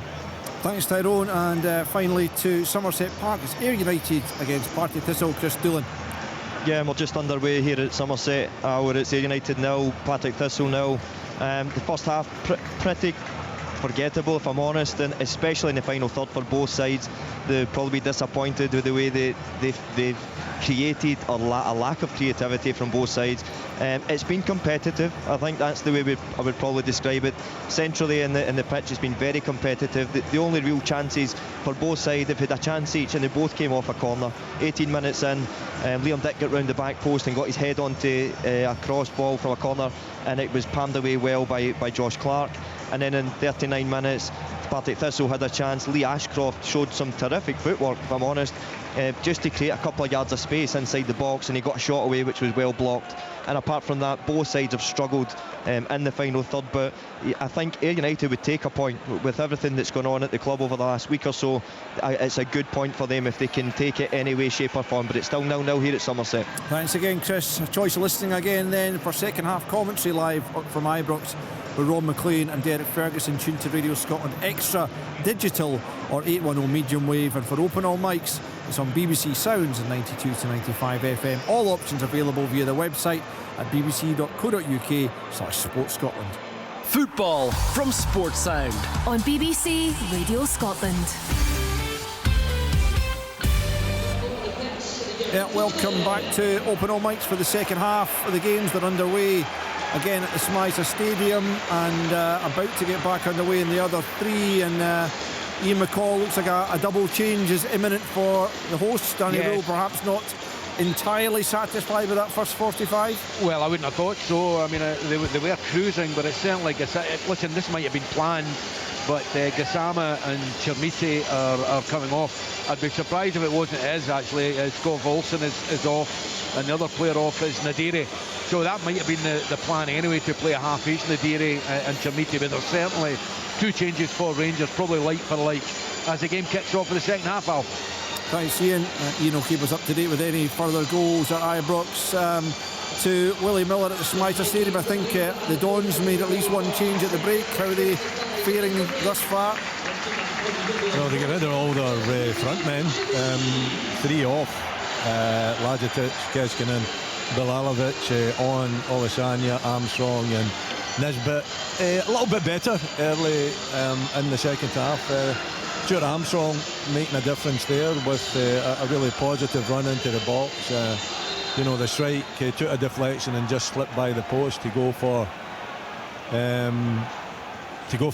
corner. I'm not too sure what the referee is up to in the box, having a word with players, the usual stuff, stop pulling, and then they go and pull each other again. So it's ridiculous. Until they actually take some kind of action, then it's worthless having a word with players, because you know what's going to happen. Aberdeen with the corner though, trying to get back in to the game. Good delivery from Shinnie, but no takers, so it's still the home side with that 1-0 lead. Thanks, Willie. Back underway at Ibrox then.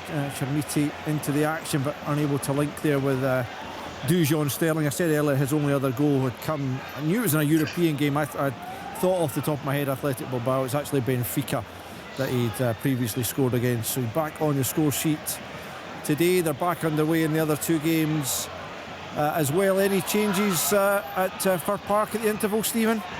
No, nothing at all, Al. I think both managers will probably give it a little spell. I think Falkirk, John McGlynn will certainly be delighted with his Falkirk team. He's came with a game plan to try and play against Motherwell and carry a threat, and he's done that. Oh, it was a massive miss at Somerset, Al. Sorry to jump in. Anton Dowds has missed an open goal from about 6 yards. A great ball across, good bit of pressure from Ayr United.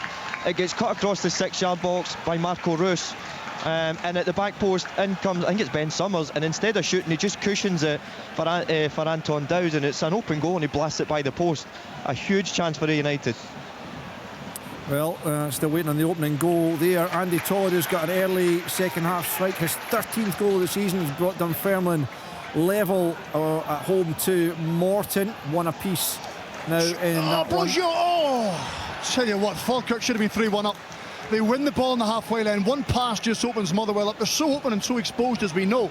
But Falkirk have really tried to punish them as often as they possibly can. When they win the ball, their first thought is play forward. Calvin Miller slips it into Brojo. He actually turns inside. I think it's Stephen Welsh in the box. Goes to have a shot with his left foot. I thought he's going to score, and suddenly out of nowhere, Emmanuel Longello just nudged him out of the way. Huge lead off from Motherwell. It's a great turn inside there, but I think as soon as he turns, he's just got to hit it. He's got to shoot. Yeah, he's got to hit it straight away. And as soon as he takes that sort of half second, it allows you. It's great defending, but it allows the defender to come back in. But good play all round from Falkirk. But we were watching it back. As soon as he turns, he has to hit that straight away. It's a curious one, isn't it, that St Mirren's only win away from home early in the season was at Falkirk, and then they go and do it again just before the break, and then the only game that Motherwell have lost at home this season was against Falkirk, and they're losing to them again. It's funny just that certain teams seem to know how to go and win at a certain venue. Maybe it's just complete coincidence, but certainly Falkirk in charge in that one for the moment, as Rangers having to scramble it clear. It's going to be a little bit nervy, I would imagine, if Rangers can't get a third goal, Ian, just because they lost that goal just before the interval. Yeah, absolutely. I mean, the longer it goes, I mean, they're a little bit nervy just now. That was a wee bit late there by that Ferry on Raskin, but yeah, I mean, the place was a little bit quiet just at the start of the second half because of that goal. And I mean, the Rangers score another goal that will settle again, of course. I mean, the two teams are set up almost exactly the same way, and the subs are Gassama's came on his right side where he prefers to play. So yeah, I mean, the United are not out of this, Sal. They're definitely not out of this. Curtis Roberts has put Alloa a goal up away to Cove in League One. It's fifth goal in the league this season for Roberts, and that puts Alloa in front in that one. The only other goals in League One's two for Stennismuir, home to Hamilton Accies. Chermiti should score. We're talking about the third goal. He's been played through Gassama. Really, really good play. Driving run. He's played a lovely little pass into Chermiti. I mean, he struck it okay. He's right at the goalie, but Maynard Brewer has spilled it again. And I thought he had to be on it a little bit sharper and stick it into the net, but I don't know if it was a save or he missed the target, but it's certainly a corner to Rangers. So it's still 2-1 to the home side. Did Danny Rule, Ian, not call up Miovski? Oh, it could be a penalty to Hibs. Oh, I think it is. He goes to shoot. He pulls his leg back right in the middle of the box. I'm not sure who it is or who catches him, but it looked like his legs were taken away from him. Ryan, Peter, you might get a better look at it for me. It was maybe nothing, but it looked like he was going. It's Jamie McGrath going to pull the trigger, and he's blocked. I could be wrong. No, it does look as if he's going to check it, there's for sure, because you're right, he swung it back as if he's going to have the strike at the ball, and he's came from behind him, but we've not seen it clear enough yet to see if he's taken. I think they'll be given. He's shooting foot, isn't it? Yeah, he's shooting foot. I think they'll call it back and they'll give this as a penalty. You think so? Yeah. The game's not came to any form of natural conclusion yet. I was just going to say on Miovski, did Danny Rule not call him back early from his international setup? Was that not what happened? And now he's not even come off the bench when he's used two different strikers already? No, I think he asked to leave as well, didn't he? Right, Threw a stroke because he was left out. Here's a goal. No, it's a great save this time. Well, it hit him. It was Mikey Moore just on his right foot, just from about 4 or 5 yards. Rangers are really, really pressing for that second goal. Miovski actually called off. He was left on the bench on the international side. There, yep. Goal for Rangers. It was coming, and it's Asgard that has a tap in at the back post. It was Gassama again. I mean, it's been coming for 4 or 5 minutes. It was your typical cross come shot, goes into the back post, and there's Theo Asgard, who's already had a hand in 2 goals, not played great, but he's got a hand in 2 goals, and he scored one there. So it makes the Rangers 3, Dundee United 1. Yeah, making up for that one that he should have slotted in the first half with a 5th league goal, and restoring that 2-goal advantage for Rangers. And they did seem to have started the second half well and getting the reward for it. Rory, has anything come of that?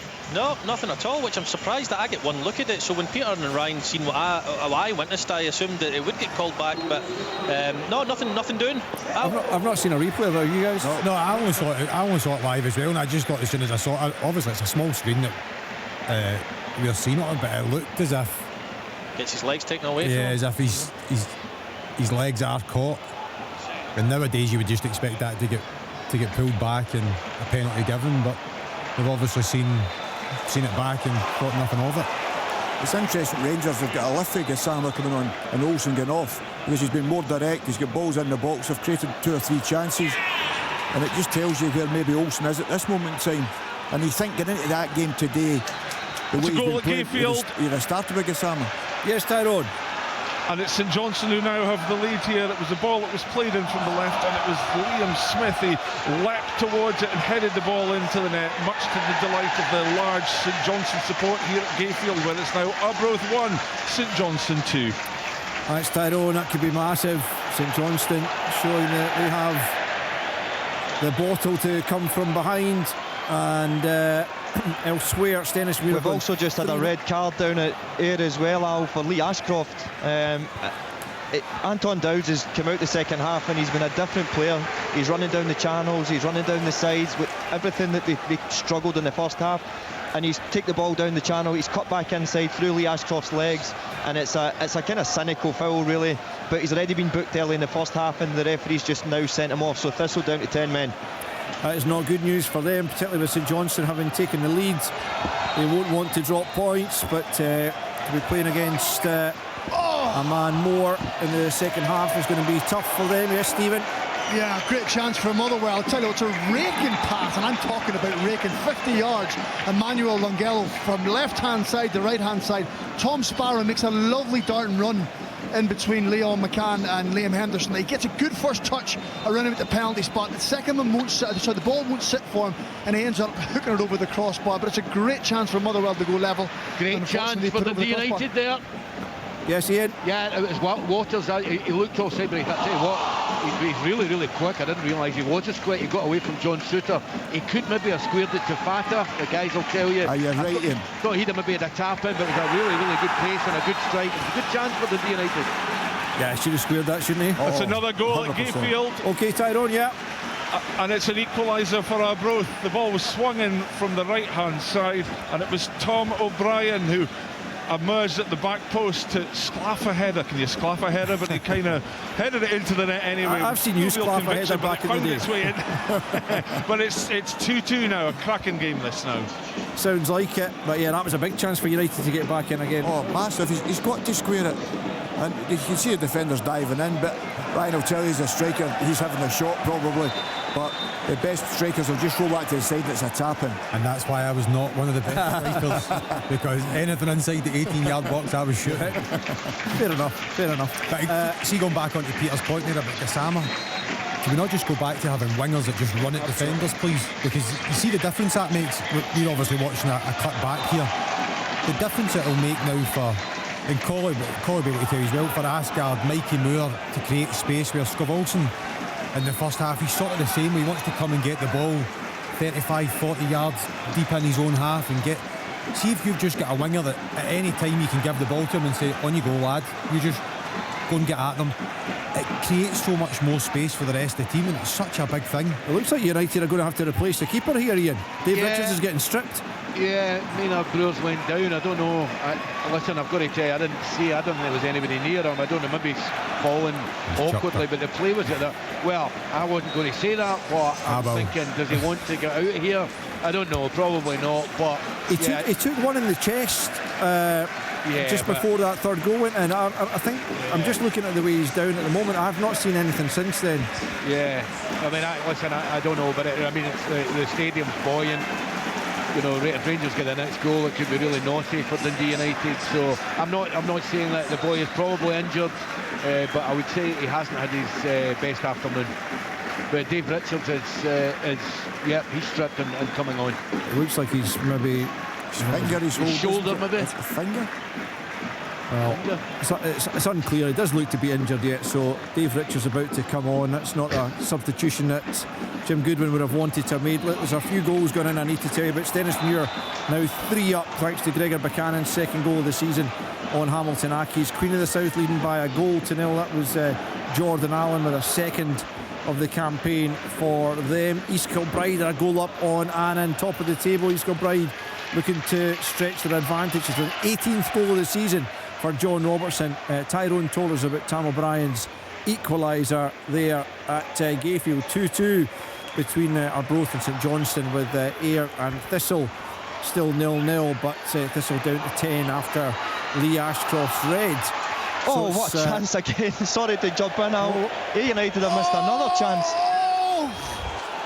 middle of the 6-yard box. It gets cut across. I think it's Ben Dempsey that lands that, and he blasts it down the middle, and the goalkeeper makes a relatively easy save. But United could have picked up all 3 points already with the chances they've had. You all right there, Stephen? Honestly, what a piece of skill from Calvin Miller. He brings the ball down about 40 yards from goal. Oh, is it in now? Oh, Barney Stewart, how's he missed that? Should be 3-1 on 2 occasions. But anyway, I'll go back to the Calvin Miller one. Brings the ball down 40 yards from goal. He knows Callum Ward's off his line. The first thing he just chips it over the top of him. Callum Ward's making up the ground and somehow manages to get a hand on it, crashes off the crossbar, and the ball's cleared. But Falkirk really should be 3-1 up in this game. Calvin Miller has just been outstanding. His athleticism, his willingness to run, his desire, but also his quality has stood out. He's been brilliant. But Motherwell hanging in there, 2-1 to the Bairns. Just after East Kilbride had gone a goal up at the top of League 2, Spartans have also gone a goal up, just a point behind East Kilbride at the start of play. Mark McNulty's 12th goal of the season has put them a goal up away to Edinburgh City. What about Easter Road, Rory? Any sign of a Kilmarnock comeback? Yeah, Kilmarnock have been the better side in the second half. I wasn't sure if he would make changes because they did redeem themselves slightly in the last 50 minutes of the first, but Hibs have just become so lethargic and sloppy and lazy in possession, and Kilmarnock have decided to be a little bit more aggressive in trying to win the ball back higher up the pitch. It's helped them. They've not created numerous chances, but they've been by far and away the better side. It just takes one goal. They just need to nick one and then see where they go from there, because Hibs are there to be got at, but Kilmarnock need to just show maybe a little bit more quality. One thing I would say is they are committing a lot of men forward, Kilmarnock, and they're leaving themselves very exposed when the ball turns over. But as it stands at the moment, they've been the better team, but still 2-0 down now. Real chance here, Al, at Theo Asgard. It's 24 yards out, perfect position for him. A free kick, which was a Stonewall free kick, so this would be a good chance for Asgard. Yeah, he's got this in his locker. No, over the bar. It was a little bit tame, give him the build-up. Very tame. Still 3-1 to Rangers. Okay, what about in Paisley? Willie, how's the second half been so far? Yeah, Aberdeen been much better. The changes, Stuart Armstrong has been influential in the midfield. Olashania making it really difficult for the Shipman back three to cope with his power running in behind. Right, Stephen? Yeah, it's a corner kick, Calvin Miller, and I think it's Philip Lisa and Ibrahim Saeed just pulls him to the ground. The referee's looking right at it. He's just given Saeed a yellow card as well. He hasn't questioned it, he hasn't went to the referee and tried to remonstrate. He's just accepted his fate, but it's a penalty kick for Falkirk, and Calvin Miller, as I said, has been the best player in the pitch all afternoon. He's got his hands on the ball, and this could put the game out of sight for Motherwell with 1 hour, just over an hour gone. So I'll come back to you on the penalty, but yeah, penalty kick has been awarded. It's just a bit clumsy, isn't it? He's just got to put his hands down, just do your defensive, stay in front of him instead of making the run. He just pulls him. It's kind of the same again as the one at Celtic Park, isn't it? You have to just get tight, just get your body in front. It's so cheap. Absolutely. So a chance for Falkirk to go 3-1 up away to Motherwell, and as things stand this evening, Hibernian could go to within 3 points of Motherwell if the scores stay as they are. But we'll wait and see if Falkirk convert this penalty. Calvin Miller with the opportunity from the spot in that one. Stephen will tell us very shortly how that one transpires. Any sign of Dundee United coming back into the game at Ibrox again, Ian? No, they are playing like a team that just got a really good result the other week there, and they're on a decent run of form, and their wing backs are very good. I think Ferry and Stevenson, Ferry in particular, is a right good player, but yeah, the Rangers are... Oh, there we go. Yeah, Calvin Miller, he actually just did a straight run-up. He stood behind the ball in a straight line, wasn't giving any clues away, just drifted off to the right-hand side, hit it with his left foot, kept it to his left-hand side, down to the goalkeeper's right-hand side, who went the other way, and Falkirk deservedly, I've got to say, here at Fir Park, lead by 3-1. Yeah, incredible stuff at Fir Park as Calvin Miller notches a 5th goal in the league this season. Just 1 win in 5 coming into that one for Falkirk. But Motherwell without a win in their previous 3 as well, so looks like that's going to be extended unless they can mount a great comeback. I mean, their defensive records prior to today, Stephen, had been so impressive at Fir Park, and that's just kind of fallen away over the course of the afternoon. They've just been sloppy at the back at times. They have, but we always know they're expansive, Al, so the two full-backs It's another goal at Gayfield. And it's another goal for St Johnstone. It's the substitute, Josh Fowler, who found himself bearing down a goal, and from about 18 yards out he unleashed an absolutely unstoppable shot into the net to make it now Arbroath 2, St Johnstone 3. What a game you've got in your hands there. That's 12 in the Championship this season for Fowler. Just a second since moving to St Johnstone from Queen's Park, but it could be a really vital one as he gives his side a 3-2 advantage. The D's made a couple of changes, Al. In short answer to your question, no, they have not given up. They've taken off Waters and Aggie and brought on Satsford, who's been really good for them this season, and Kamara. So they're still going to try and win the game or try and get a draw out of the game. But the more they press, the more likely it is for Rangers to pick them off. Yeah, 3-1-2. Oh, chance. Rangers. Oh, it's went over the bar. Kilmarnock at the back stick. Oh, it's flagged offside. It come back from Watson. Watson and Watkins both on the pitch now for Kilmarnock in a double substitution, but it was offside. It ended up over the bar anyway, Al. But Kilmarnock are knocking on the door now as Hibs make a couple of substitutions themselves. Newell and Soto coming on. A goal in Ayrshire now, Al, as well. Partick Thistle have taken the lead from a corner kick. Taylor Stephen, I think it is, whips in a ball on top of the United's goalkeeper, and he decides to punch it out, and it lands. I think it's Cale Loffrey who was brought on at half-time in place of Dan O'Reilly, and the left centre-back smashes a left-footed drive right down the middle of the goal. 1-0 Partick Thistle. Wow. Nisbet will fancy this, get an opportunity, a free kick. Pretty central, maybe a little bit to the right, 20, maybe 22 yards out. He's lining it up. It's a big wall. Well, it hits the wall. He's claiming a hand arm. They'll check it, obviously. Absolute but a chance sitter. wasted there from Nisbet. Yes, Ian. Sorry, just as I said, when Dundee United are pressing on, it was 3-on-1 for Rangers. Gassama, Serb, Chermite, the guys have seen it. You're lucky if he's 8 yards, goalie to beat, and he hits it off the goalie. You've got to score, you're right, Collie. 3v1, the quick breakaway, they've given the ball away at the edge of the box, you say, and he's got to, as a top striker, you've got to bury them. It's hard to understand how he can score the goals that he scores against Celtic and Hearts, and then he's one-on-one with a goalkeeper at home against Dundee United, and he fluffs it. He just looks really different, more confident. He looked really heavy legs, as if you're a striker will play without scoring goals, and he's just not a natural goal scorer, I'm afraid. He's a good player, not a natural finisher for me. Confirmation it was Cale Lockray that got that goal for Partick Thistle. The 10 men of Thistle trying desperately to keep on St Johnstone's coattails at the top of the table, and Lockray's first league goal since joining from Accies has his side ahead with about 20 minutes left to play. Montrose have got a goal up on East Fife. Blair Lyons, the goal scorer in that one. It was a minute's applause going on at St Mirren just now for a fan who passed away rather suddenly, actually, and Robert Thompson's dad. Yeah. I played with Robert. Yeah. I actually sent Robert a message yesterday just to say I've got his mum on Facebook and things like that, and we're posting such an amazing family, and he passed away suddenly. It was very sudden, as far as I gather. Kenny Thompson, as Ryan said, the father of Robert Thompson, who played for United in Dumbarton and Alloa, among others. But yeah, his dad, a season ticket holder, lifelong St Mirren fan, being acknowledged by his fellow supporters there, having passed away sadly just in the last couple of days. So our thoughts with the Thompson family as well. A nice touch from the St Mirren fans. Still 1-0 to the Buddies in that one as things stand. Where else? Very fortunate there. The goalie slipped as the ball was played back to him. He regained his composure, but he was very fortunate. Where was that? St Mirren. Nah. A question to ask Willie is why is Stuart Armstrong not starting the games? I don't know. Because obviously he's came on, and Aberdeen have been loads better. He, as you're saying, he's obviously been pivotal in that. But why are you not starting him?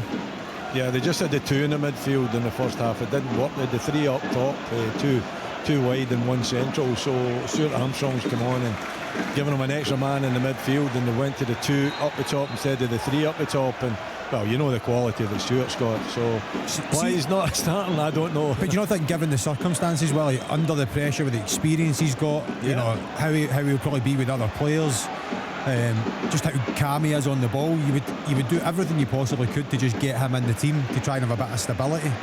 Yeah, and he's shown that. He's shown that since coming on. I think the 3 of them, and especially in this type of game, I thought Alessandro would have played up the top to use his pace. Nisbet, you know, he's having to go through a bit of time, but he could probably end up scoring a goal for you. You know, and Stuart Armstrong's quality, I was really surprised that AC didn't start that particular match. I think you lot have got it in for Stephen Robinson. You slaughtered them before the game, and you're slaughtering them for the starting lineup. Maybe a little. I don't think he fits. I don't think he necessarily fits the mould of a Stephen Robinson player. Now, he's got undoubted quality, but I think he just wants legs in there to get about and harry and chase. And you know, maybe in the summer he'll look to add the quality, and we'll see a side of Stephen Robinson's management that we maybe haven't seen. He's not had the opportunity to show. But at this moment in time, I genuinely think he just wants players to fit the mould of his St Mirren's side and try and pick up enough results to stay in the league. Well, that Aberdeen side, the first half the were two trying to midfield play players completely opposite. Sorry, see the 2 midfield players they had, they don't have legs, Rory. Aremu and Shinnie, you know, they've not been anywhere near it in the midfield. They've not dominated or created anything at all. So I understand what you're saying, and I think maybe he's thinking the full 90 minutes is too much for him. But I think Stuart Armstrong has still got plenty left in him. Listen, I agree, Willie. I'd watched him in his first game against Falkirk, and although Shinnie did play because he doesn't have an array of choice, that's the impression I got. But it sounds like it's been a little bit different today. Just to let you know that Mark Stowe's 18th goal of the season has put Spartans 2 goals up away to Edinburgh City. So they're keeping the pressure on. East Kilbride at the top. That one looks like it's going to go to the wire. There was a chance that Edinburgh City could be confirmed at the bottom if they lose and they're back and win, and that is. We've got a penalty here, Al. Yes, Chris. It was Anton Dow in about a yard at the corner of the box. They try to take a quick throw in, and Anton comes to take it short, and he gets elbowed. I think it was Cale Loftrey it was, who just scored the opener for Thistle. I think it's an elbow. He wraps his arm around his face it's a goal at and knocks onto the ground, and it's a penalty kick now for United. Yes, Tyrone.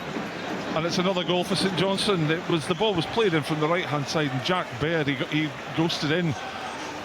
It was Jack Baird that got the final touch on it. He ghosted in at the back post, and another headed goal, and it's another goal for St Johnstone, who now lead 4 goals to 2 here at Gayfield. A little bit of daylight then for the league leaders, just as Ayr United have the opportunity to equalise against Thistle. We'll hear from Chris very shortly in that one.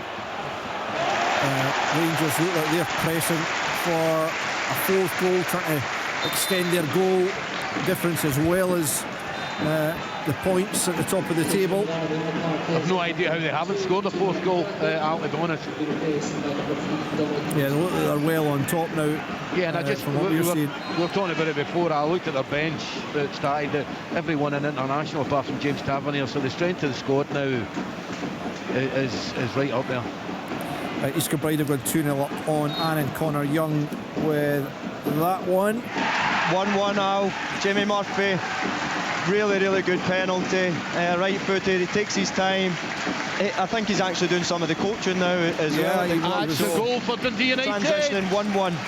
Wow, yes Ian. And it's the 2nd goal for Dundee United, and it starts for the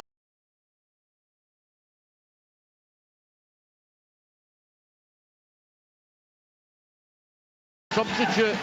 I think it was Stevenson that got really high up the pitch on the right hand side. He managed to cut the ball back, and I'm sure it's Satsford, the substitute, who's knocked into the net. Comfortable finish. I mean, from Rangers dominating, Chermiti missing an absolute sitter.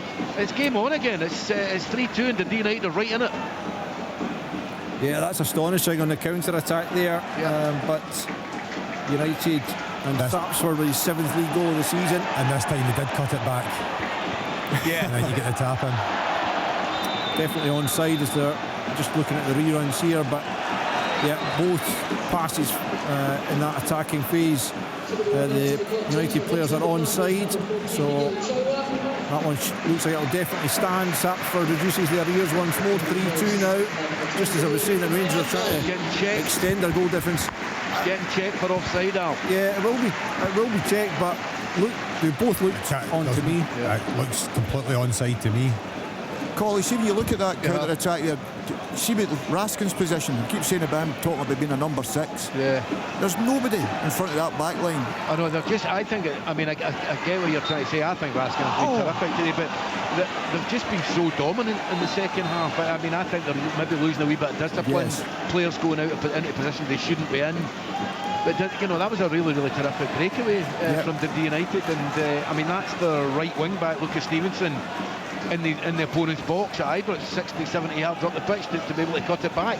So game on. I think Raskin's done well, but maybe not as disciplined as he could have been. And there's a sub just now as well. It's Asgard coming off, and it's Majowski we were talking about earlier is coming on for the home team. The ball inside the fullback there's the fullback's it's a great ball, but the fullback's positioning is all over the place as well. Because the game's so long now. Yeah. It's such a long game. Is he going to make it? Brad Spencer from the halfway line. Elijah just gets caught in the ball, and Brad Spencer just takes one touch, and Callum Ward standing about 40 yards from goal. He has a long range strike, and Callum Ward just running back thinking, please don't drop in, and it just dropped in the roof of the net. So that's twice already in this game. I wonder if they've spoken. I wonder Calvin Miller, first of all. I wonder if they've actually spoken about this before the game. Right, I've seen them 4 times. I've seen them 4 times this season. I say it every time when I'm doing it. I'm so surprised teams don't score 4 and a half against them. Because they're so high, Ward's so high. Higher than this. When Wally and that used to play. The keeper plays higher than Wally used to play. Rory, what was that?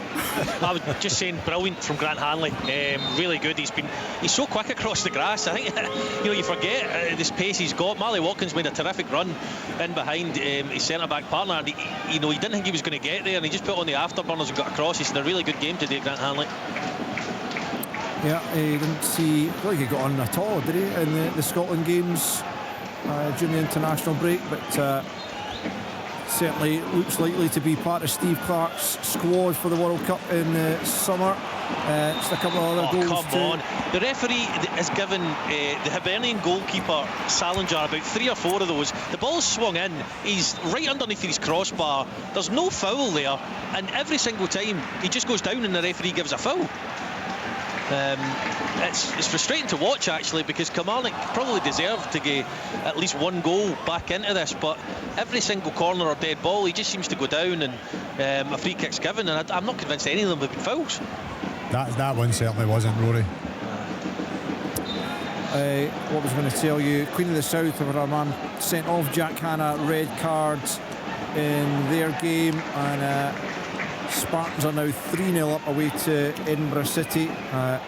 Ayrton Sonker with a 3rd goal of the season for them. Airdrie have got a 4th away to Ross County. It's 4-0 against their relegation rivals. Airdrie will go above them now in the table. They'll still have a game in hand. I mean, that's an incredible result. It's astonishing. Stuart could lose his job tonight, couldn't he? You would think on that. I know there's only 5 or 6 games to go, Al, but clearly what's happening at the moment at Ross County isn't working. They need to try something else. What are they going to do, though? Well, it's bizarre. I agree. Not change it. Colin, what are you up to tomorrow? There has to be something. I know. There has to be something, surely. But there must be something broken, because all the people that have worked up there, they can't all be hopeless. No, this is the thing. I mean, there's got to be something systemic there, you would have to think. I mean, I think I've said all along from at the start of the season, I think there was lazy identification of players. I thought it was lazy because there was money there. I've been guilty of that myself sometimes, but I think that's what taking the money yourself or giving it to players. Which one? No, I wish I was guilty of the former, but there's something seriously wrong, because you can't have a budget that size at that level of football and get relegated. It can't happen. Well, it's looking more and more likely, you would have to say, as County will go into the last few games of the season bottom of the table. 4-0 down to Airdrie, who went into the game in 10th position in the Championship. Just incredible scoreline. Well, Rangers have a corner here, but I'll tell you, the stadium's a wee bit nervy now, about 12 minutes to go. A little bit nervy. I can imagine. Yeah. Absolutely. 3-2 Rangers lead against Dundee United. 1-0 St Mirren against Aberdeen. 3-1 Falkirk lead away at Motherwell. And 2-0 still Hibs have the advantage over Kilmarnock. In the Championship, it's 4-2 away to... Oh, it's a great ball. Finlay Curtis has got to be back in at the back post there. He's done really, really well in this second half. Joe Hugel plays a wonderful ball right across the face of goal. Kilmarnock are 2-0 down. They need somebody, whether it's Watkins attacking the middle of the goals, whether it's Finlay Curtis coming in at the back. That was a beautiful ball, Ryan, Peter, and somebody's got to be an end of that at this stage of the game. I'm just not sure he can change his feet at the back post. I don't know if that's what it is. If he goes with the diving header, does he go with his left foot? And I think he's caught in two minds and ends up doing none of them. I think he's got to just fling himself at that. 2-0 down, just as a great. I think if he anticipates it sooner, though, he gets himself in a better position. Probably 100%. Marley Redfern's got a double for Clyde. That's now 3-1 they lead at Stirling Albion. I'm just going to tell you elsewhere in the Championship, it's 4-2 St Johnstone away at Arbroath. 1 apiece Ayr United against 10 men Partick Thistle. 1-1 still Dunfermline Morton, and 4-0 as I mentioned. Airdrie leading away to Ross County. Just heading towards the last few minutes round the grounds. Still, as Ian's saying, some nerves at Ibrox after they failed to put Dundee United away. And a big result for Hibs this as well. So if Hibs manage to get the 3 points, which looks as if they're going to, Motherwell getting beat, the fact that and David Grace came in for a bit, which I think I understand part of the frustration from the Hibs fans, but you look at Motherwell and everybody's saying how and they have had an amazing season, is the fact that now Hibs are putting pressure on them and can catch them as well. So massive 3 points for Hibs if they manage to get them. The difference in performance from one half to the other today has been, I mean, they were really, really good first half. They've been really, really average second. Yeah. Just that inconsistency. With a great strike there, guys. Yeah, well, I mean, St Mirren haven't been in the game very much in the second half. Aberdeen have been the better team, but the sub come on there. Lindeloo, he's worked it from the right hand side, try to curl it towards the far post, kind of a low, maybe about knee height, and Bradvik dives down there to his left hand side and touches it round for the corner. Aidan Smith has got a goal back, his 9th of the season for Annan in the league. Away to East Kilbride, just 2-1 now for the league leaders. Oh, that's it. Alex Gogic's second goal. From what? From a set piece, from a corner.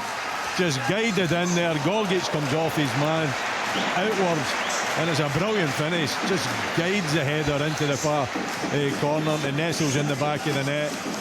That's it. Don't see Aberdeen coming back from this. 2-0 St Mirren. Well, he's right, but you know, people are not taking responsibility. The ball's coming in the box, and Stevie talked about saying St Mirren are a big side, but you're thinking to yourself, you're just going to your head, that desire to go and defend it, and they do nothing. Alex Gogic is the only one that's really going for it. Yeah, second goal of the season for Alex Gogic, and you'd imagine it's going to be no wins in 8 now for Aberdeen, running 8 in the league. And they are looking further and further in trouble. Yes, Stephen, what was that? Yeah, big chance for Motherwell to get back to 3-2 with what, just under 10 minutes to go. Break down the right hand side. Ibrahim Saeed fizzes a lovely ball across goal. Falkirk defenders are recovering. Philip Lacey goes to clear it and misses it. Maswinisi, I don't think he's expecting the ball to come to him, but he should be. Ends up taking a really heavy touch, allows Scott Payne to come off his line and just get to the ball before him. But that was the chance Motherwell have been craving in the second half. Barring that Tom Sparrow chance just after half-time, they haven't created an awful lot. Big let-off for Falkirk, but still 3-1 to the visitors. Good goalkeeping there from Bain, coming out and reading the situation, but going on the Aberdeen goal is just, that's so, the St Mirren goal, that's just so weak from Aberdeen. So weak. I mean, you're man v man, you have to do everything possible, and you know Gogic is good in the air, you have to do everything possible to try and just put him off. It's so weak, it's so passive. Such a big game. And I think that sums him up, Robin. It does. Doesn't it? It just says to Gogic has got that desire to do it and Aberdeen don't. And there's no excuse for that. There's no excuse for that. I agree. As things stand, they'll stay 9th, but only on goal difference ahead of St Mirren. 3 points clear of Kelly, with Hibs to come home.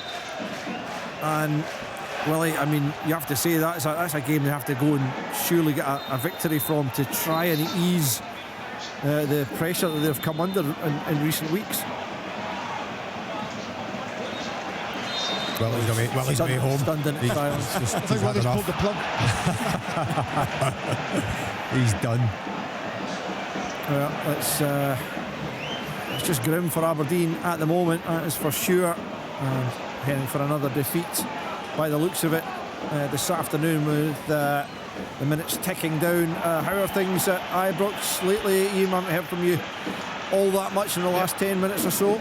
Yeah, I mean, St Mirren, it's not St Mirren, sorry, Dundee United have been have got into the last third a couple of times, forced a corner. I mean, the Rangers are still dangerous because there's a lot of Dundee United now pressing forward with bodies to try and get an equaliser, but there's a discernible change in atmosphere in the stadium with 6-7 minutes to go plus injury time. So you know, that long throw coming up now from Will Ferry. So I mean, Dundee United are not out of this. There's been no tactical changes or anything like that. Dundee United are just kind of, they're just kind of going for it, trying to get an equaliser. They probably know they're not going to make the top 6 now, but they want to get an equaliser. Are fans, the Rangers fans, are they tending to stay? And oh yes, yeah. Oh, they're here. They're just a bit nervous. You can just tell. You can sense at the stadium. The ball's in the box right now. Oh, he's hit the post. Yovo's just hit the post. Honestly, it would get the guys to watch it. It was almost in slow motion. He's up above. I don't know who he got above. Was it Suter? Yovo? I thought it was in slow motion, obviously, and it bounced and hit I think it hit the back, the post at the back of the goal. Yeah, it did. Hit the post. Yeah, it hit the post. It actually spun onto the post. You thought it was by Jack Butland, actually. Did it? Wow. Yeah, Rangers not quite home and dry for sure in that one. They've had plenty of chances to put the game to bed. They are now. It's Rangers 4, Dundee United 2, and it's just a breakaway again. And it's Bojan Miovski. I don't know if there was a slight deflection on it. Off Chevalier, yeah, he either tried to reverse slew it into the far corner, or there must have been a little bit of a deflection. But after a tough week from Miovski on away in international duty, I bet he's pleased to get back. It was a decent finish. Now 4-2 to the home team. Oh, that's a huge goal. Bojan Miovski's 5th in the league. It eases all the pressure, Al, doesn't it? Around the stadium. Yeah. That sums this season up in 20 seconds. The fact that Dundee United hit the post. How many times do you see that as Colley's speaking about there, these slow motion headers where it just keeps in the far post and goes in, and then they literally go up the park and score on the breakaway. Well, it looks like you're going to get your wish, Ryan, for Rangers to win today. I mean, and it just rolls on to tomorrow to see how the other two. I'm glad you see me behind there, Alan. No, I mean, it's a good big finish, that. A big victory. A big victory for Rangers, assuming they see that one out. The thing is, 2 out. It's a massive 3 points, but it's anything from convincing. Absolutely. So it just rolls on to the sort of drama of how the seasons went, and then we go into tomorrow and see how see how Hearts and Celtic deal with that. I don't think anyone would put any money on any of the top 3 being undefeated to the end of the season, would they? 100% they won't. I think Hearts and Rangers have got a slip in them. They could afford maybe 1 defeat each. I don't think Celtic. I think Celtic could maybe have a draw in there. Celtic will need to win 6 of the 7 for me. I agree. I think they've got very little wriggle room. Got to win tomorrow now that Rangers have won. There's absolutely no doubt in my mind of that. And bear in mind, I've seen Dundee at Celtic Park and at Dens Park being the better side out, playing Celtic in both occasions.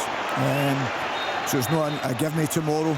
So it's a massive. I'll be interested to see how Hearts have, because if I'm correct, every time Hearts have played before Celtic, after Celtic, they've lost. They played at Ibrox and they lost, and Celtic, when Celtic won at Kilmarnock, they lost. So it's interesting because that psychological thing. Rangers are sitting exactly where everybody else would love to be sitting, top of the league, and there's no doubt that. Imagine we wait tonight, forget the performance, we've got the 3 points in the bag, we move on, and that's what it is between now and the end of the season. Yep, the Rangers go to Falkirk next Sunday. We'll have that one live for you, of course. Every kick of the ball in this title fight. The other games and the top flight just coming to a close. Willie, a groan from you. That kind of sums your afternoon up again, doesn't it? I mean, Kevin Nisbet, Olasanya's done really well since coming on at half-time, but you know, he sets it up for Kevin Nisbet, who you think has got a bit of composure. And I don't know if Olasanya got in the way or what happened, but he just ballooned it over the bar from what, you know, maybe about 15-16 yards. I mean, it's a chance for Aberdeen. I think it's beyond them this game. You know, they haven't shown enough. They've been better in the second half, but when you miss an opportunity like that from your main goal scorer, then I think you're pretty doomed for the afternoon. Would it help, Willie, if I told you that Jamie McGrath was coming off that standing ovation? Would that help? It wouldn't, actually, no. I think he's got to score that. Definitely wouldn't. I think they could have given him another year and kept him at the club. Yeah. So things just wrapping up at both Easter Road and Fir Park, as both Falkirk and Hibs look like they're going to take all 3 points in those games. That's full time at Gayfield. Arbroath 2, St Johnstone 4. That's a really big win for St Johnstone. Having been behind in that one, but emerging by 4 goals to 2 in the end, and it looks like they're going to stretch their advantage at the top of the table to 5 points unless Thistle can grab a late winner with 10 men at Somerset Park. And Stephen Craig and Falkirk, good value in the end for their what looks like it's going to be a win, another win at Fir Park. Yeah, I think so, Alistair. I think right from the off, getting that goal in 3 minutes just set the tone for the afternoon. I mean, even up to those, you know, that first goal, the first 3 minutes, their pressing and their energy and their real desire to go and put Motherwell under pressure. I did think it probably halfway through the first half, would they have the energy to continue this tempo, this intensity through the game? But they've got great dynamism throughout the team, great energy in midfield to run forward. The attacking players, John McGlynn, switched them all now to bring fresh legs on. Motherwell have pushed and probed in the second half, but haven't really had that cutting edge, that little bit of finesse at the top end of the pitch, but they've had for so long this season. And I'm just starting to think that if Motherwell didn't finish fourth this season, would that be viewed as a disappointment? I think it would be. Not, you know, because clearly they've improved and they've had a great season, but they've been fourth for so long that if Hibs were to come and pip them towards the end of the season, full time at Somerset, United won, Partick Thistle won. I think they would look back in disappointment, that's for sure. So, anyway, lots still to play for. You know, it's been 4 games without a win. They've been a little bit of a struggle this afternoon, but Falkirk have been absolutely on the money. They've been a joy to watch at times. Yeah, Falkirk just about to clinch a top 6 finish, which is absolutely phenomenal, you've got to say, isn't it? We know it's been on the cards for a while, but now the confirmation. Yeah, I'm delighted for John McGlynn. I think that we spoke about, obviously, before the game's kicked off, just the job that he's done from when he's gone in League One to now getting top 6 is absolutely remarkable. I think what he's done with the players there as well, we're looking, as Craigs is saying, Calvin Miller, Barney Stewart, all these sort of younger players that he's bringing on and improving every single week. But do you know what, I agree with Craigs as well. I genuinely think that I don't think it will happen, but if Hibs manage to pit Motherwell, I think that would be a big disappointment for Motherwell. Paisley, 2-0. That's 2-0 to St Mirren, Willie, just to confirm, yeah. You're a bad man. You're a bad man. I think we could tell by the tone of the voice. So Stephen Robinson's return to Paisley ends in defeat, and still without a win since going in at Aberdeen. Still a lot of work to do. St Mirren drawing themselves level on 30 points with the Dons with that victory. Ayunga and Gogic with the goals to secure the win. Rory, just a bit time up at Easter Road. Yes, 3 minutes went up about a minute and a half ago, so we're halfway through the added time. And Kilmarnock, as much as they've been better than Hibs in this second half, Hibs have been way off it compared to the first half performance. The ball hasn't really failed for them, in fairness. A couple of times you think if the ball just drops they can get a snapshot away, but Hibs have defended resolutely. They've been really, really good. Iredale, Hanley and the rest of the back lot have been excellent throughout the 90 minutes when asked to do whatever they were asked to do in the first half, and the second half been under a bit more pressure, but they're going to run out 2-0 winners, and they do deserve it over the piece. looks like there's a somewhat of a stay of execution at the foot of League 2 for Edinburgh City, because Stranraer have got a late equaliser against Dumbarton, and Dumbarton would have had to win as well as Edinburgh City losing today in order for their 10th place finish in that one to be confirmed. So unless Dumbarton can get a late winner, Evan Dunn's goal for Stranraer looks like prolonging that one for another week yet. Still playing at Easter Road, Ibrox and indeed Fir Park as the final few seconds tick away, but all three of those games look pretty much done and dusted in terms of good ball, Martin Boyle, 3-0. Antti Suto, the substitute. Kamalik get caught high up the pitch. It's a ping out to Martin Boyle. He takes one touch. Can he deliver the ball on a plate? Yes, he can. Antti Suto taps home. Hibernian 3, Kamalik now. It's a fourth goal in the league since joining for Antti Suto, and Martin Boyle giving him the opportunity there, and well, that goes down as a good victory for Hibernian, you'd have to say, regardless of that, a poor second half performance. You'll take it all day long. As I say, at this stage of the season, everybody's just want to win, get the season, get as high up the table as you possibly can, and Hibs will be delighted at that. Kilmarnock have fought hard the second half, but they gave themselves a mount, as we said, in the first half performance, and obviously a little bit unfortunate but with the goalkeeper playing the boy, obviously with the situation you explained, because that was a big turning point. I think if they'd have scored then it'd have been a different type of game. Yeah, consolation 3-2. Motherwell Twanda Maswanisi, his first shot on target all afternoon. He's been quiet, he's been well marshalled, I have to say, by Philip Lisa. That's us now at 94 minutes, so I can't imagine we'll have much time after that as the referee is about to blow his whistle. No, but anyway, 3-2 Falkirk. Full time at Easter Road, Hibs 3, Kilmarnock 0. Thanks, Rory. Tawanda Maswanisi, 17th goal in the Premiership this season. He is the top scorer in the top division by a couple of goals, ahead of Benji Nugren on 15. So full time at Easter Road with Antti Suto's late goal giving Hibs a 3-0 victory over Kilmarnock. Still not finished either Ibrox or indeed Fir Park, but Motherwell just giving themselves a late hope as time up, pal, at Ibrox. Its final score is Rangers 4, Dundee United 2. Rangers going top of the table then. Yeah, full time at Fir Park as well, Al. 3-2 Falkirk. So Rangers go top for the first time in a couple of years, certainly for the first time this season. On goal difference from Hearts, their goal difference is 4 superior to that of Hearts, who do have a game in hand. They're at Livingston tomorrow. Live commentary of that here on Sports Sound on BBC Radio Scotland, followed by Dundee Celtic, another massive day in the Premiership to come tomorrow, and you won't miss a thing if you tune in to Sports Sound on BBC Radio Scotland. The bottom of the table, well, Livingston, it's still 12 points behind Kilmarnock. I think Marvin Bartley more or less acknowledged after the defeat by Kilmarnock that they were doomed, but you never know if they could somehow get that second victory of the season against Hearts tomorrow. That might just give them a glimmer of hope and reduce the deficit to 9 points. But a massive game, that one, tomorrow at both ends of the table.